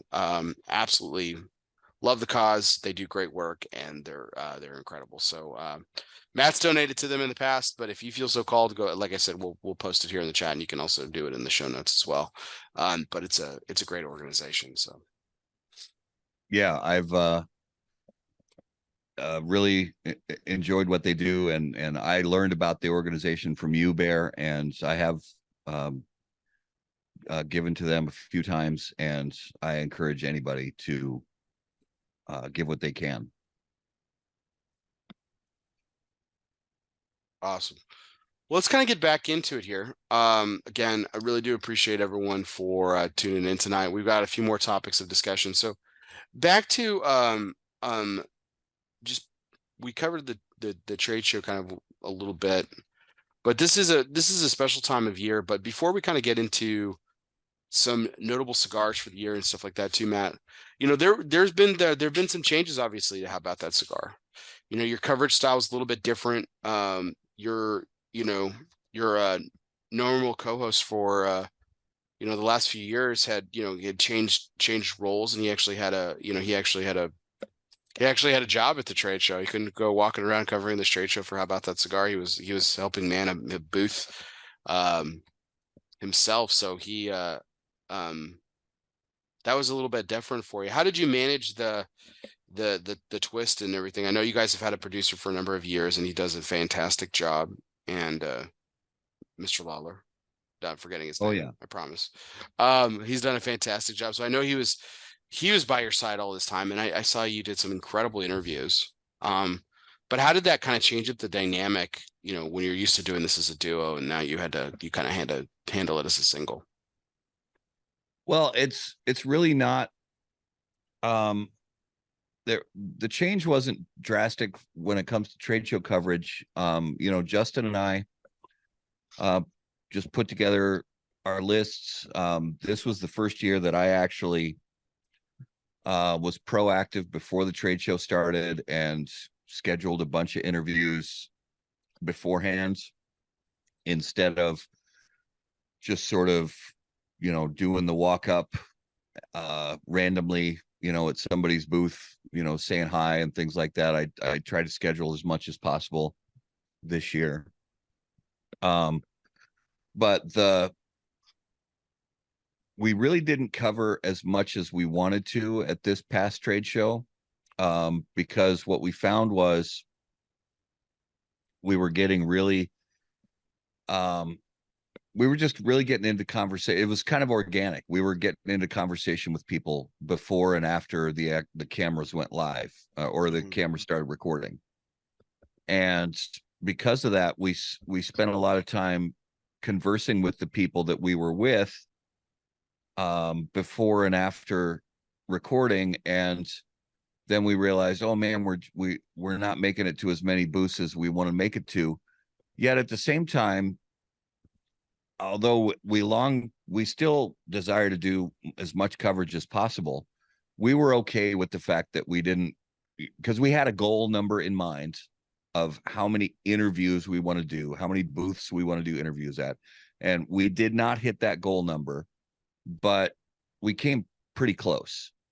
And we're okay with that, because this was, we're moving more in the direction of pre-recording videos and editing them later and posting them later, instead of going live from a smartphone through StreamYard, which, I mean, it's great to be first, and be live right there from the trade show floor. But the fact is, when you're going live from a smartphone, you're at the mercy of either the cellular network, God or forbid. you're at the mercy of the Wi-Fi network at Yeah. the venue. And the streaming host services, they always downgrade the audio, so the audio ends up sounding tinny and just not pleasant. So we said, I just wasn't happy with the quality, so I said we're going to pre-record in 4K and we're going to post afterwards. And it's gone well the last couple of years. Nice. Now the personnel change, early August, some things went down that weren't in my control, weren't, really not related whatsoever to How About That Cigar. And, um, Garrett and I had a conversation, and to this day, Garrett and I still love that man dearly. He's a brother to me. He's more than just a friend. He's a brother. And I want nothing but the best for him and everything that he does in his life. But it was just, I made a decision to to make a change for the Mhm. personnel at How About That Cigar, and there's no in there was no animosity whatsoever, and um, then Raul Ramos, who is the new co-host of How About That Cigar Live, he's been a friend of the show for years. He was Yeah. actually the first year that we covered Cigars and Baseball. Garrett couldn't be at Cigars and Baseball because he had a scheduling conflict. And Raul stepped up and said, I'd be happy to help out. And I said, yeah, awesome. So he was actually like the co-host at our coverage of Cigars and Baseball in 2021. And he's been a good friend ever since. And um when things happened in early August, I talked to Raul and I said, hey, can you pinch hit? And we got a show coming up. Can you pinch hit? And he said, I'd be happy to. And he came in and he did a number of shows, and he's getting better every time. I think he does a great job, and because he's genuinely curious. He really wants to know people's stories, and he really wants to know about how the tobacco is processed and how it's grown, and all the stuff that goes into growing and growing the tobacco, packaging the cigars, marketing the cigars, selling the cigars, and then of course the enjoyment of the cigars, which is first and foremost. And Raul's done a fantastic job, and we're grateful to have him on the team. Justin is an incredible producer, does such a great job behind the scenes. Justin doesn't get enough attention because the behind the scenes people never do. But he actually makes the show happen. The Yeah. show would not happen without Justin. And that's not only true of our weekly Monday night show, that's also true of our trade show coverage. I mean, he keeps me focused when I get caught up in conversations with people and Justin's like, hey, we got to be over here, Yeah. or we got to keep moving, or what. He keeps me, he keeps me focused, and he keeps me level and all that stuff. And I'm very excited for the team we have right now, and excited for what the future is going to bring. And it's 2023 has been a great year. It's been a crazy year. Some weird stuff has definitely happened, but it overall, from a just the standpoint of the business of How About That Cigar, it's been a good year. And Mhm. 2024 is shaping up to be even better. Yeah. And it's exciting, and we can't wait to see what's next. Yeah, you kind of got ahead of me there too. I mean, I was going to ask about the personal change on the show side too. I just meant going solo at the show, but like, I mean, again, Garrett's been around since the very beginning. I mean, I remember the test pilot that you sent to me with the two of you guys, and like, it was really great to see you guys grow the brand, to where it's at and everything. And obviously, it gave him several opportunities as well inside the industry, which was terrific for him. That had to be, again, Matt, I'm not asking for details here or anything like that, but that had to be, I know that was a tough decision for you. And I know that had to be really hard on you personally. But you know, as far as that weight's concerned, I mean, I I really think it was fabulous for you to be able to bring in Raul, um, kind of last minute, but how it's organically changed the show in a different way. Like, it's not better, it's not worse, it's just different. And I think that's what's really can be really dangerous about when you enter a new dynamic and everything. But you seem to make it work really well. Like, it's a different show with Raul. And again, not better, not worse. It's just different. And like you said, when someone's genuinely curious, and that's something I picked on right away too. So it's funny that you mentioned it. When someone's genuinely curious, it makes for a fantastic conversation. Um, but it Yeah. also makes for a really entertaining one as well. So Yeah. Well, and Raul is also great because he pretty much from the get-go, and he does this he did it a lot at first, but he still does it pretty regularly where he'll come to me. He'll go back and he'll watch and or listen to the shows. Yeah. And he's critical of himself. He'll say, "Oh man, I messed up this part," or "What do you think if I should I have not asked this question in this way?" Or then for upcoming shows, he'll say, "What do you think about asking so and so this question?" or something along those lines. He really wants to get um uh he wants to improve the show. He wants to improve the way he functions as part of the team. And I mean, you just can't ask for anything more than that, than somebody who not only wants to be there, which he does, but he also wants to be a better contributor to How About That Cigar. And so do I. I mean, I want to do a better job myself every week. And for us to be open with each other, myself and Raul and Justin, and say, okay, what do we need to do to get better? What do we need to do to improve? Um, who are some people we haven't had on the show before that we really need to have on the show? Who's somebody we haven't had on in ages that we need to have on again? Um, all those things that go into it. And yeah, it's a different dynamic. Obviously, anytime you add a new person to the show, it's a different dynamic. But it's that doesn't mean the show is different. It just means it's got a little bit different feel. And but I think it's going really well, and we're really happy with the way that things are progressing. And man, it's just things are just really looking like they're going to continue to improve for us. Yeah.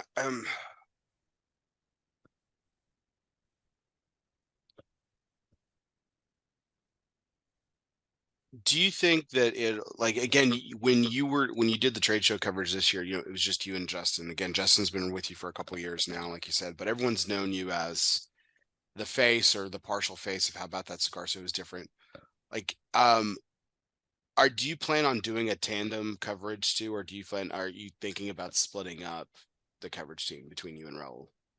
Um, I we've talked about it and I've thought about it, and it really comes down to whether or not we can afford in March to bring a fourth person with us.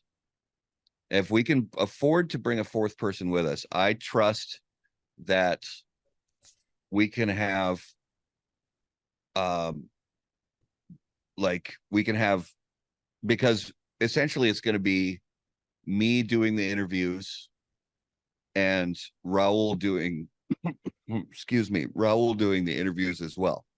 So we would basically want to bring a fourth person with us to be cameraman number two, essentially, Got it. and producer number two.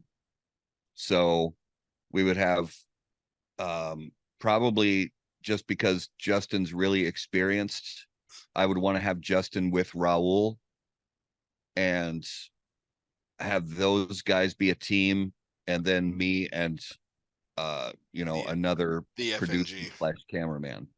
And that way we could cover more. We could hit as many booths as possible, and have more content to get out there to the cigar community who wants to learn about it.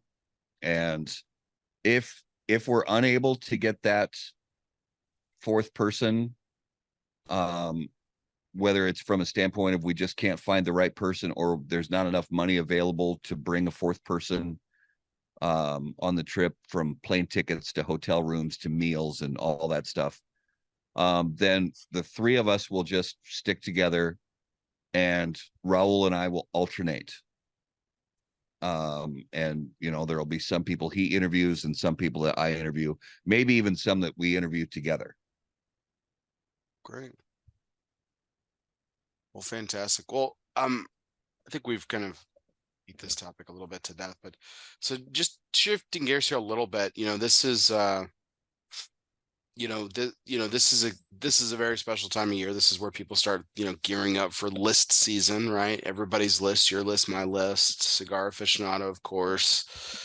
So it's it's a really cool time of year that I really like. A lot of people get droned on by it, but I think it's fantastic. I think, everybody's countdown's really unique. It's really cool.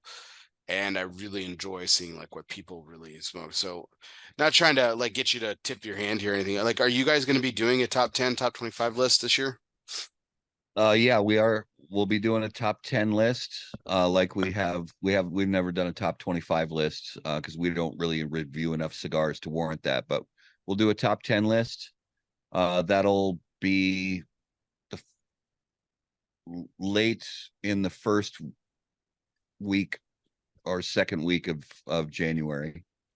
And yeah, and we don't do things like some media outlets will only do cigars that were released in the calendar year.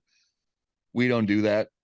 We don't go back super far, but typically if it's within the last year or two, then the cigar will be eligible for the list, but the review has to be published on how about that cigar during the 2023 calendar year. So even if it's a cigar, like I just posted a review of a cigar this week that released last year. I just didn't have a time to publish this review yet. So that cigar, even though it was released last year, it's eligible. It's possible for it to be eligible for the 2023 cigar of the year list for us because the review was published in this calendar year. So that's sort of how our process works. Yeah, I've got a different approach. I got a larger window approach too, similar to Coops. So like some older cigars make potentially make an appearance on the when I say older, like yeah, a year or two release. There are a couple that slip by that like I just never because like one of my criteria is like I have had to have had smoked the cigar for the very first time in the last 18 months. So Yeah.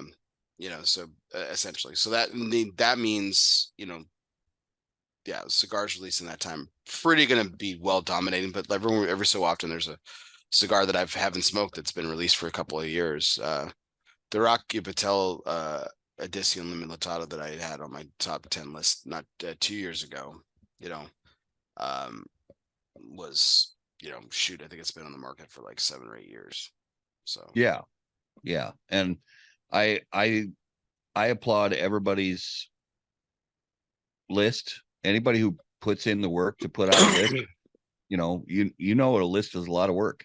yeah, And I applaud anybody who puts out a list. And everybody is allowed to use whatever criteria they see fit for their list, as far as yeah, I'm concerned.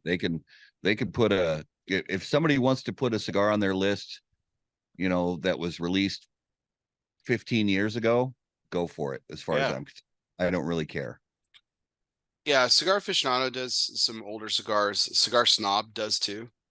You know, Cigar Journal. So like some of these periodicals have cigars that are older sometimes on there, which is interesting. Like the Lubijou 1922 box press that my father won with a few years ago. Like it had been on the market for like I think 4 years at that point because it had Yeah. actually won. It actually secured a top 25 spot 4 years earlier in the top 25 in its inaugural release. Yeah. Same cigar, right? So I found that interesting. So the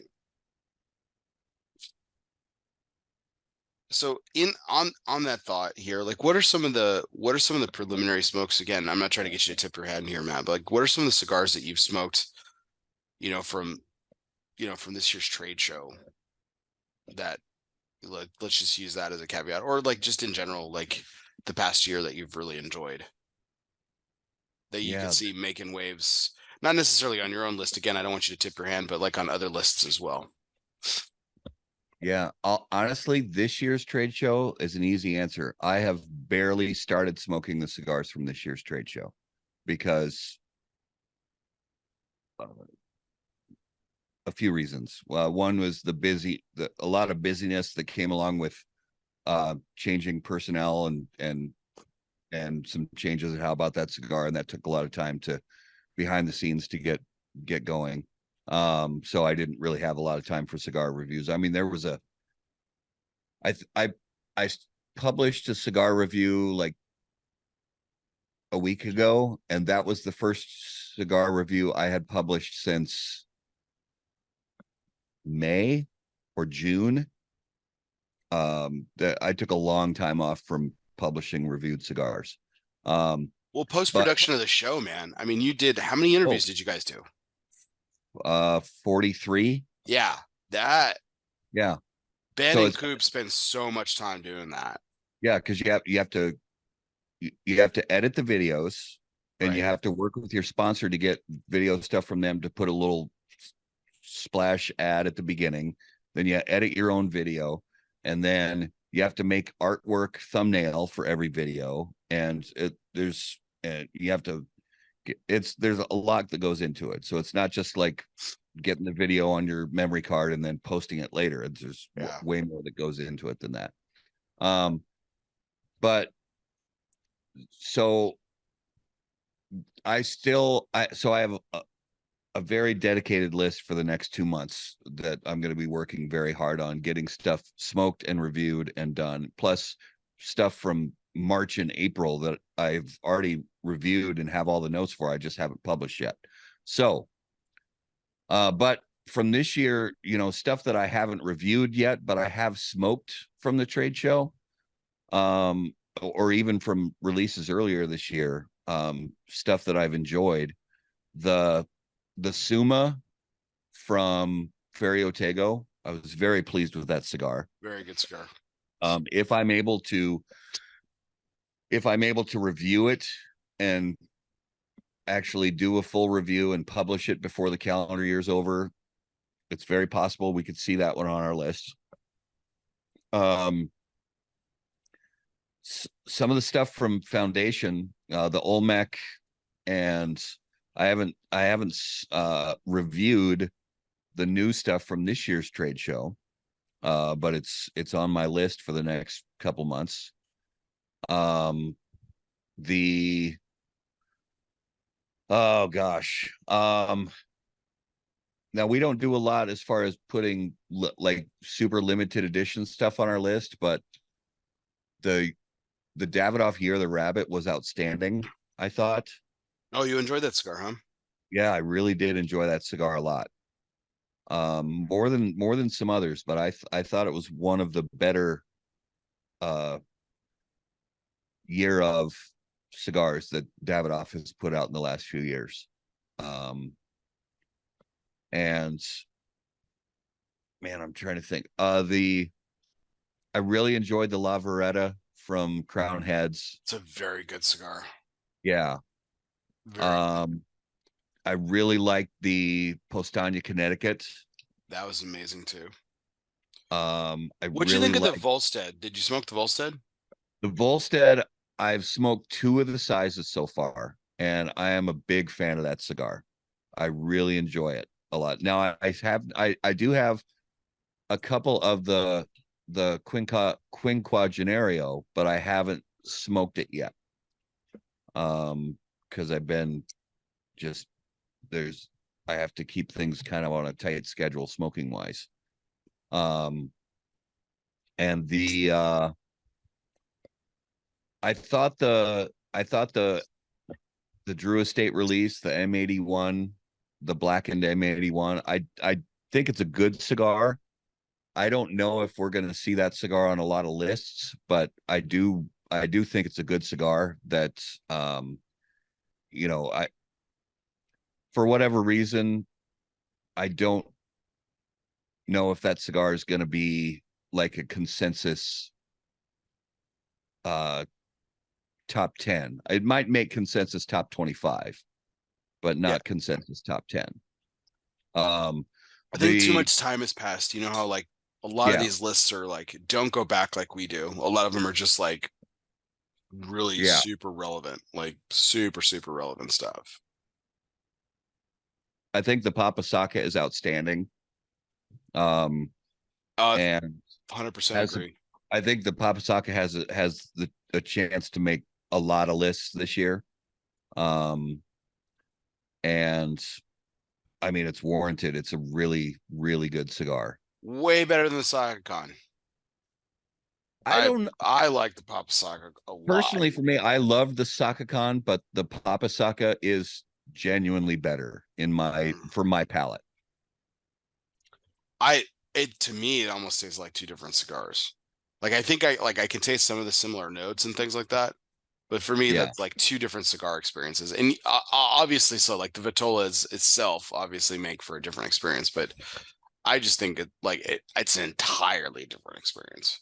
Yeah, yeah, I really dug the Saka Khan. I thought it was great. Or excuse me, the Papa Saka. Like I thought it was really good. yeah. Um, And it's an example of how um you know Saka really has made very different cigars. If you look at his portfolio, there are so many things that smoke so different and mhm, have truly just completely polar opposite flavor profiles. right.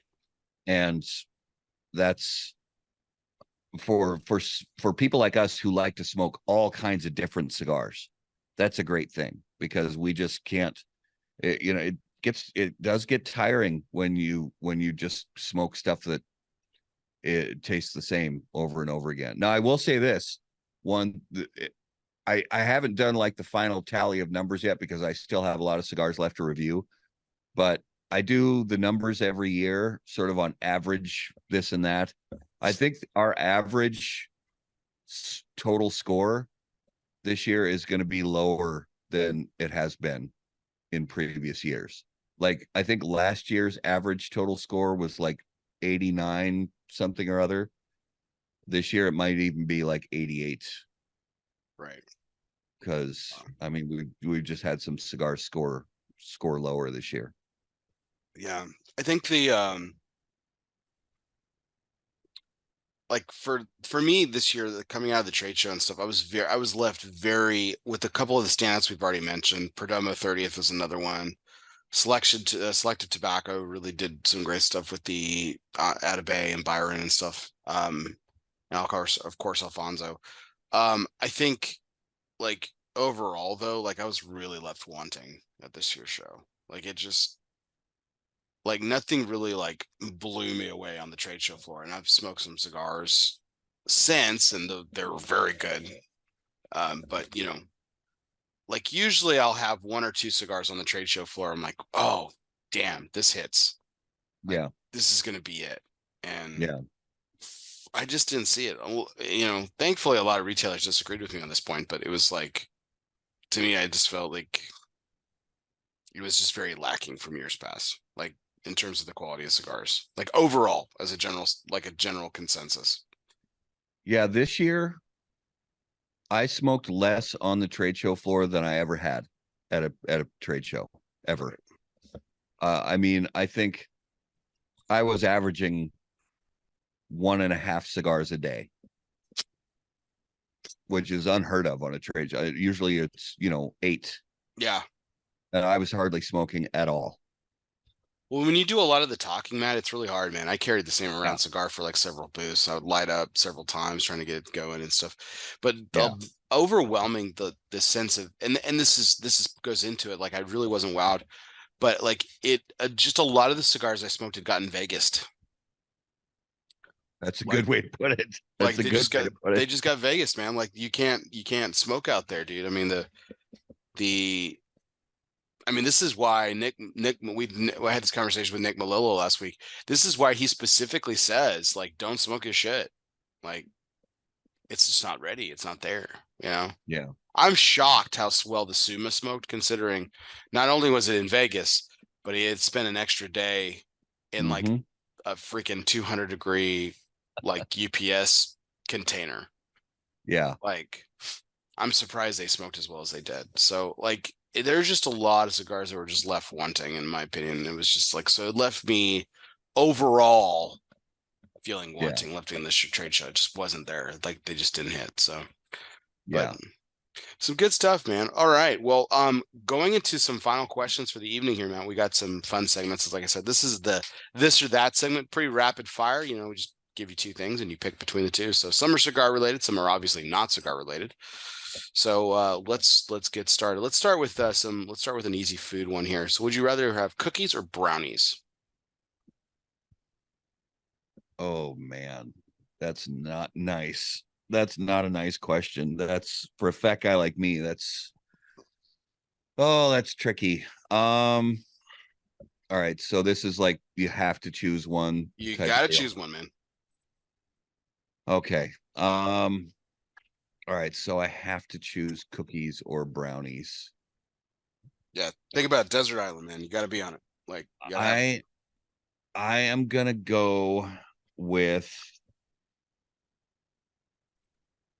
I'm gonna go with brownies. quarter Yeah, piece. Go ahead, right? You gotta go to the corner. it's brother, you are speaking my language. It's got to be corner piece, and it's got to be it. It's got because you have some people who make the brownies with more eggs, so they have more of a cake like texture, and I'm the other end of the spectrum. I need those brownies that have more oil and less eggs and have a more fudgy, kind of dense, chewy characteristic, and it's got to be a corner piece all day long and nothing in it. I don't have I don't hate brownies with nuts in them, but I'm a purist. I just want that pure Just so unnecessary, brownie huh? experience. Yeah. Yeah. Well, I think you know this about me, and I know my audience does. Like, I'm allergic to chocolate, so like brownies are obviously off the table. Uh, Yeah. Yeah. it's the dessert world that kind of sucks. Like at restaurants and stuff like that, I get to have cheesecake everywhere I go. That's pretty much like the only thing that everybody makes at like restaurants that doesn't have chocolate. Like every fucking dessert, like I go to, it's either that or creme brulee, right? Which I Yeah. like both, but I'm not. I mean, it's okay. I'm not a really a dessert person anyway.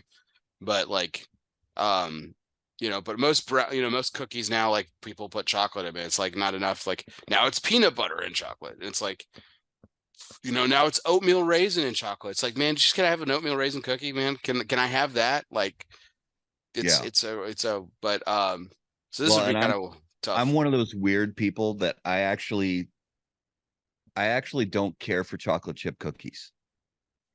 And I love chocolate, but I don't care for chocolate chip cookies. Um, if if I had to choose one cookie for the rest of my whole life, it's going to be oatmeal raisin and period. Yeah, I like oatmeal raisin. I love snickerdoodles. Love Oh, them. dude. Yes. Love them. Molasses cookies. Very good. Oh yeah. Yeah, I'm all about Mm, that.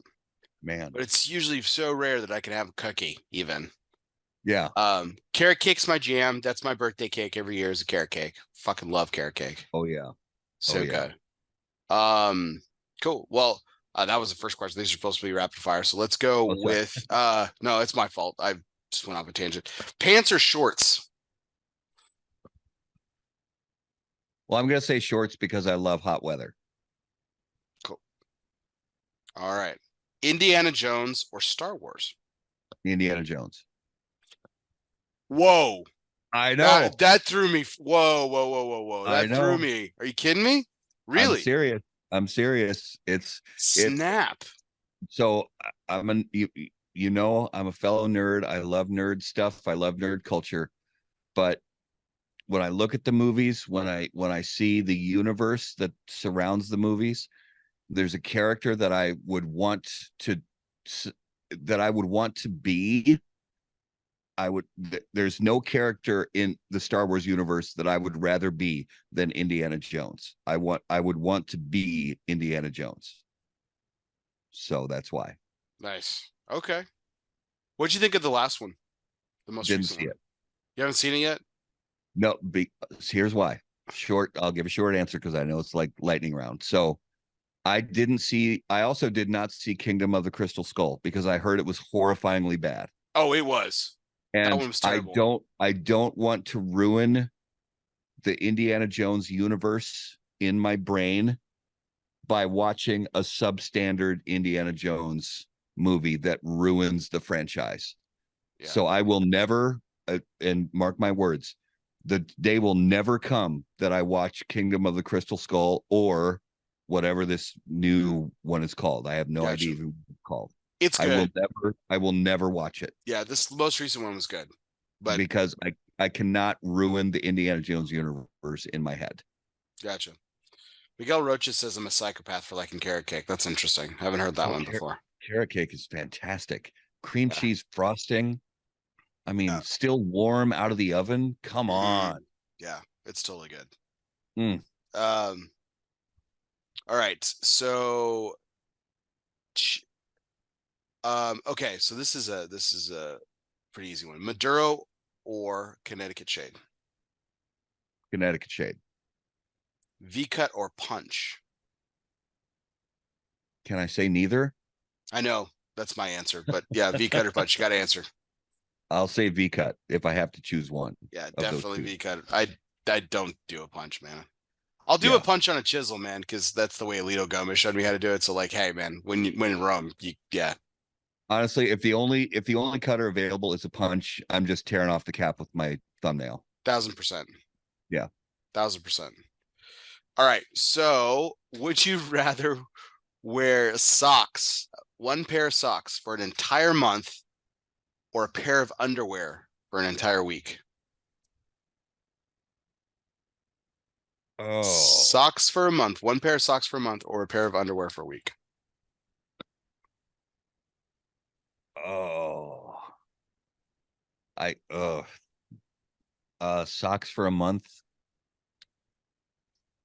Yeah, that's easy for me. That's easy. Considering like wearing a pair of underwear 2 days in a row is disgusting to me.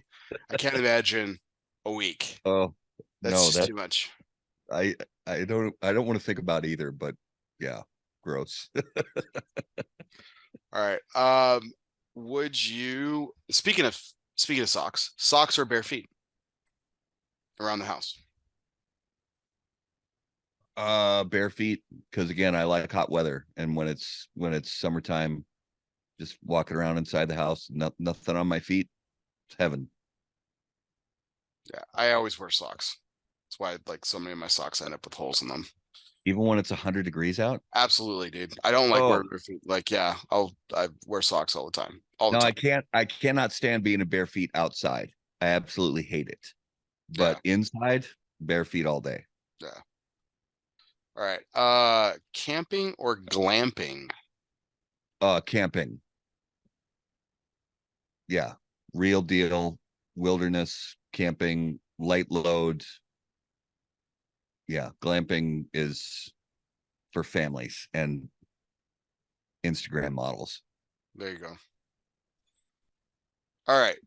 So would you rather have Danny DeVito or Danny Trejo play you in a movie? Oh, I gotta go Trejo. Yeah, I gotta go Trejo. Yeah. Dude is awesome. I would Danny Trejo. That. Yeah. So cool. Okay, so here's the last one. Would you rather have skin that changes colors based on all of your emotions, or full body tattoos that change daily, showing what you did yesterday? Oh. I'm gonna go with the skin that changes colors. For it's probably two reasons. A smart. One, I don't want people knowing what I did yesterday. Two, I wear my emotions on my sleeve anyway, so it really wouldn't be a whole lot different. Wouldn't be a whole lot different. Yeah. Man. Oh God, dude, that's terrifying. No, never. The tattoo question is terrifying. Just like never. Like everyone knows what time you took a shit. Like just like to say nothing of like your wife's dignity. Like if you guys did something together. Like I don't know, man. Like nobody wants to know. Nobody wants to know what I did yesterday. Yeah. Nobody. So awesome. Cool. All right. Well, that was our this or that segment. Let's go into a couple more sponsored segment. This one is, of course, sponsored by Postania Cigars. It's Everybody Eats. If you always make sure that your servant's towel is bigger than your appetite, everybody will always get theirs. Postania Cigars is more than just great cigars made by cool people. They embody an attitude of gratitude and grit. With Postania, everybody eats. So, Matt, this obviously is based around food. So, what is your Thanksgiving's coming up, obviously, but what is your very best experience of eating with other people? Wow. That is a fucking fantastic question. Oh my God, what a great question. I'm gonna go with the first thing that came to mind. And it honestly kind of goes back to the camping question. Um, my wife and I have a friend from college, which was a really long time ago. But we've camped together for many, many years. I Mm, mean, the first time we camped together was, I want to say, 2000, and we've hardly ever missed a year. And this is like carrying gear into the wilderness and camping kind of thing. And but we always pick one night when we make a nice steak dinner on the campfire. So we're nice. talking potatoes and asparagus and ribeyes. And even though we're out and there's bugs everywhere, but those experiences with him and my wife are just the greatest things. They're the best meals, because we truly enjoy we savor every bite because of the environment that we're in. A lot of times it'll be a beautiful night out and there's stars in the sky, because we camp in places where there's no light pollution, so you can actually see the stars. Oh, love it. And usually it's by a lake somewhere, so there's the water and the moonlight, and it's just, those experiences have been the best. And a ribeye cooked over a fire outdoors is, another just magical thing. So those those experiences are definitely the best uh food uh food experiences for me. Awesome, man. Um, man, there's something just I cook steak all the time in the house, man, but there's something about steak on a charcoal grill that still for me just hits. Like I'll go to a steakhouse, let them broil the shit out of it, you know, Yeah. grill it but man, there's something so good about it just like on a charcoal grill that you know, man. Yeah. So like or camping or everything. So do you guys do Real it like a real good. cast iron pan, like in the fire? That's how you do it. Yeah, so yeah, we'll build a campfire, and then if it's one of the campsites that has like if it's a National Forest Service campsite, they put a fire ring with a cast iron grate over it, and we'll build the fire and then set a cast iron uh right on there, Oh, and nice. cook the steaks right there. Other Sweet. times we've actually taken the steaks and put them right on the coals, Nice. Love that which too. like the caveman style. There you go. And it's all good. Love it. Fantastic, man. Well, that was our Everybody Eats segment sponsored by Pastania Cigars. If you always make sure that your servant's towel is bigger than your appetite, everybody will always get theirs. Postania Cigars is more than just great cigars made by cool people. They embody an attitude of gratitude and grit. With Postania, everybody eats. So you've done this next segment a couple of times, Matt. And this is, of course, our, you know, our asylum segment, which is refuge is more than just a physical place. It can be a state of mind. Some of life's greatest reflections can be found in our own personal asylum. Moments like these were made for asylum cigars. So light up an asylum and choose your refuge. So Matt, you've done this before, but like what we'd like to look for in this particular segment is a time where, again, we talked a lot about this tonight. You and I obviously are part of a community. You know, cigars are community driven, right? We're always smoking with people. That's what the allure is. But every so often we have the opportunity to smoke a cigar just by ourselves. Could be in celebration of something, could be just a moment of solitude, contemplating something, you know. So what was the most recent time that you can think of where it was just you and the cigar? And what was that cigar, if you can remember, and what was the moment about?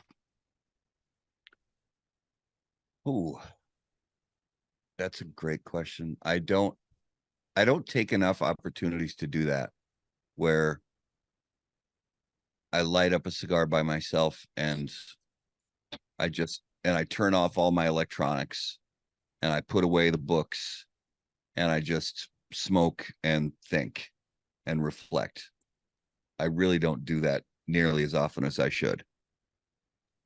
Um, but it fortunately was only a few weeks ago.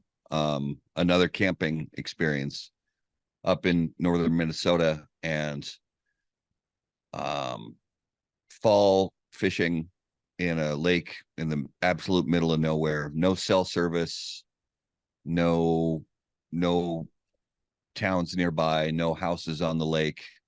You have to hike in and put a canoe in the water and paddle over, find a place to camp and fish during the day and sit around the campfire at night and have some food um and I was with somebody, but you know, he and I have camped together a bunch of times and we both appreciate the solitude of the campfire and the solitude of these wilderness places. And so, you know, after we eat that night, you know, the sun's gone down and I light up it was a Hoya Black Toro.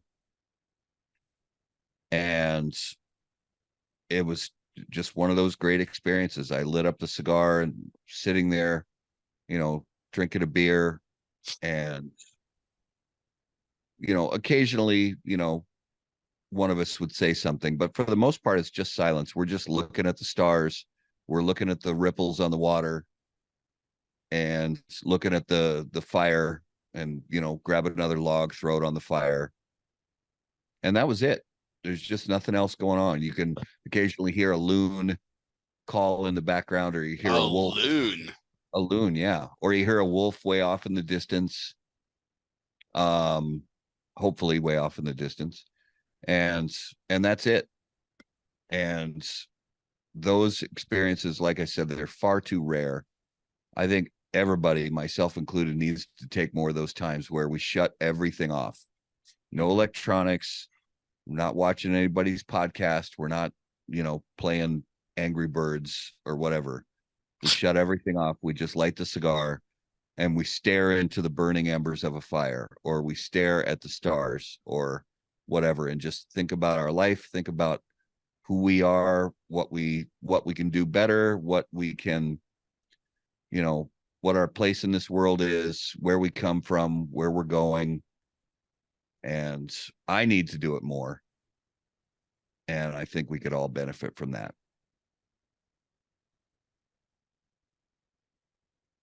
Love it. And that, of course, was our Asylum Moment, sponsored by Asylum Cigars. Refuge is more than just a physical place. It can be a state of mind. Some of life's greatest reflections can be found in our own personal asylum. Moments like these were made for Asylum Cigars. Light up an asylum and choose your refuge. Just to kind of build on that before we go into the next segment, Matt, like I think and that's why I really, really like this segment, is because every once in a while you get to really cool story, but it's nice to take that time for yourself. Like you said, turn off the stuff, you know, and everything. Like I got my kids all the time, and and I've got these podcasts, and I've got work, and like you said, it's just life is so crazy that it's not even necessarily about the cigar. It's just like taking that time for yourself. Yeah. And we're lucky because we're cigar smokers, so we get to have the perfect accompaniment to a quiet time. Yeah. Where we don't really need anything else. Like we can be And it entertained by is them.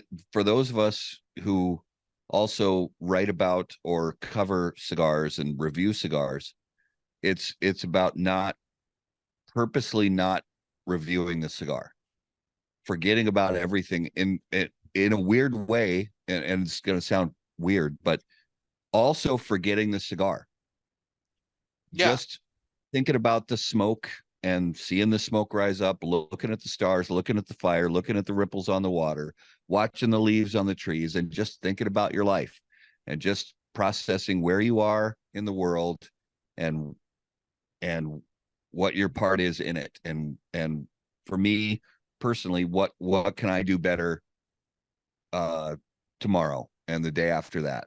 And I I do it far too rarely, and I need to do it more so that I can just be um just more just be a better dude and a better member of the world and member of the cigar community, and better father to my kids, better husband to my wife, and all that. And even if the cigar is not there, taking those moments I think is important, but it does make the moment way better with a cigar. absolutely. So you finished the four kicks. What did you light up? What did you light up for your second cigar of the night?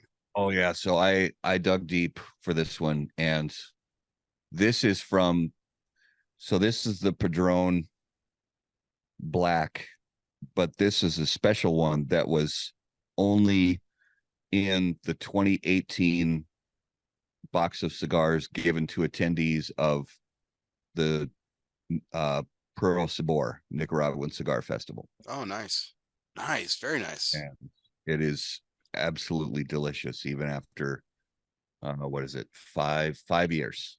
Yeah, So delicious cigar. nice, fantastic. Well, we are here. It's our final question of the evening, Matt, and of course, it is always our Dunbarton Tobacco and Trust curveball segment. Fastballs or curveballs, it doesn't matter. Since the company's inception, Steve Sock has been knocking them out of the park. 8 consecutive years in the consensus top 3. Congratulations to our good friend, Mr. Steve Saka. Calling in now, it's going to be 9 years. I believe Papa Saka will be in the consensus top 3. I'm calling it now. It's calling it early. Just saying it's going to happen. So if I'm wrong, though, that'll be really funny, but not really. But I'd be shocked that didn't happen. So, It'll be but in the top one. yeah, you think it will be the cigar? I think so. Yeah. Nice. All right, so here's my curveball segment for you, Matt. All right, so let's say get a call you get a call from the Green Bay Packers. They say, Matt, we've got tickets for you for the opening day of the season against the Minnesota Vikings. Right there on the 50, prime position, everything like that. But you can only bring one person that's not related to you.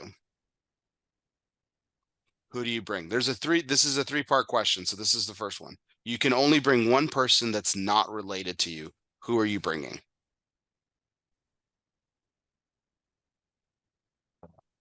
Not related to me, including my wife.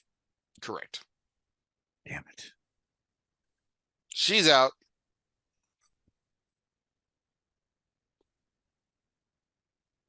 All right. Keep in mind, I'm sitting right in front of you. No, I'm just kidding. Don't want to affect your answer.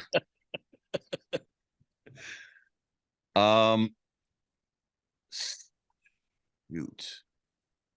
All right, so then I do have to say,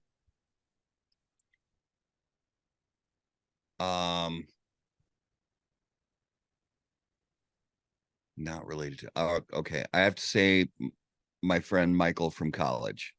Okay. Also the same person I was talking about the camping, food story. Oh, cool. So he's a Packers fan. Um, No wonder you Packers guys have been fan, friends forever. Good man.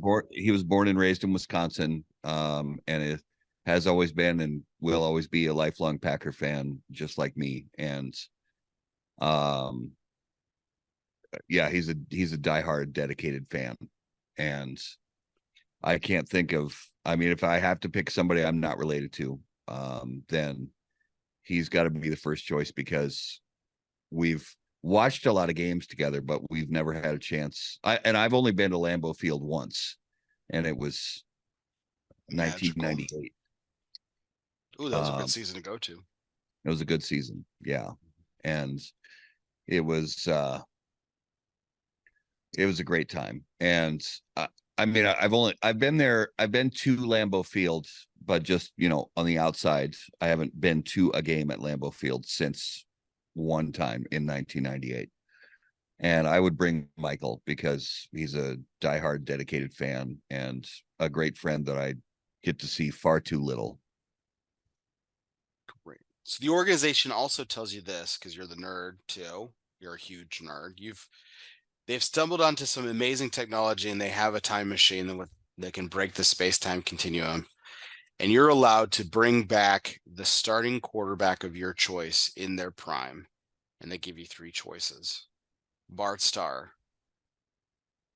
Aaron Rodgers, Brett Favre. Now here's the catch. Whatever quarterback you bring, that's the era of football you bring with it. So it's not like Bart Starr is going to be slinging around against like modern day defenses. Okay, so that makes a difference, because when you first said the three quarterback names, but you didn't give that qualifier, it was going to be different. But I am absolutely going to say Bart Starr. Wouldn't it be awesome to see Yeah, him play? yes, Yes. to Yeah. see him play in his prime with that system that they had engineered by Vince Lombardi, with the players he had around him in that era of like breakneck, like bloody knuckle football from the late 1960s. Absolutely. I would be willing to bet that Brett Favre and Aaron Rodgers would say the same thing. Yeah. I believe it. Yeah, that they would pick Bart Starr in his era. I believe it. Well, Aaron Rodgers might say himself, but Yeah. I like to think his If he ego. can't pick himself, he'd probably say Bart Starr. I like to think his ego isn't too far gone, but it might be too far gone. I don't know. I love the guy, but his ego has really gotten out of control in the last few years. Yeah, but he popped his Achilles, man. Maybe he's gotten some humble pie now, so that's fine. Maybe. Maybe. I don't know. Okay. Final question of the night. Curveball. Still related to the Packers. So, would you rather, you kind of answered this question. Would you rather see the defense, the 1997 defense led by Reggie White, greatest defensive end in history? Yes, I'll go ahead and say it. Or would you rather see the defense of yesteryear, like you were talking about under Bart Starr, the Ice Bowl, that kind of defense? What would you rather see if you could watch that type of defense, that type of game today? Which would you prefer to watch? Yeah, I would go with the mid to late 1990s defense with Reggie White. The Not that the defense in the 60s wasn't fantastic, and this is me as a guy who just watched film of the 1960s Green Bay Packers. and never being able to, because they didn't have the in-depth analysis and all the different camera angles and everything that they Yeah. had in the modern day. But Yeah. It was ugly. just from a pure physicality standpoint, um, those players in the 1990s, you know, with Reggie White as their captain and leader, were I mean, I put that defense, 96, 97, 98 Green Bay Packers defense. I put them in the same category with the greatest defenses to ever play. Yeah. They're incredible, Were man. Leroy up there Butler. with the Craig. 1970s Purple People Eaters, and Yeah. with the Warren Sapp led Tampa Buccaneers. Bay Buccaneers defense, and the And 85 Steel Chicago Bears Curtain. Yeah. defense, Yeah. In the Steel 85. Curtain Yeah. defense. That Green Bay Packers defense was one of the best of all time. Yeah. Even the the Ray Lewis Ravens and stuff like that, man. I mean, Reggie White, George Kuntz, Leroy Butler, Craig Newsome, Vonnie Holiday, like Santana Yeah, Dotson, yeah, these guys were just fucking incredible. they were relentless. I don't think people really understand and realize how big Reggie White was. Reggie White played the defensive end position at 300 plus pounds, Yeah, which is about 60 pounds heavier than what defensive ends are today and edge rushers are today. These guys, it's a different game.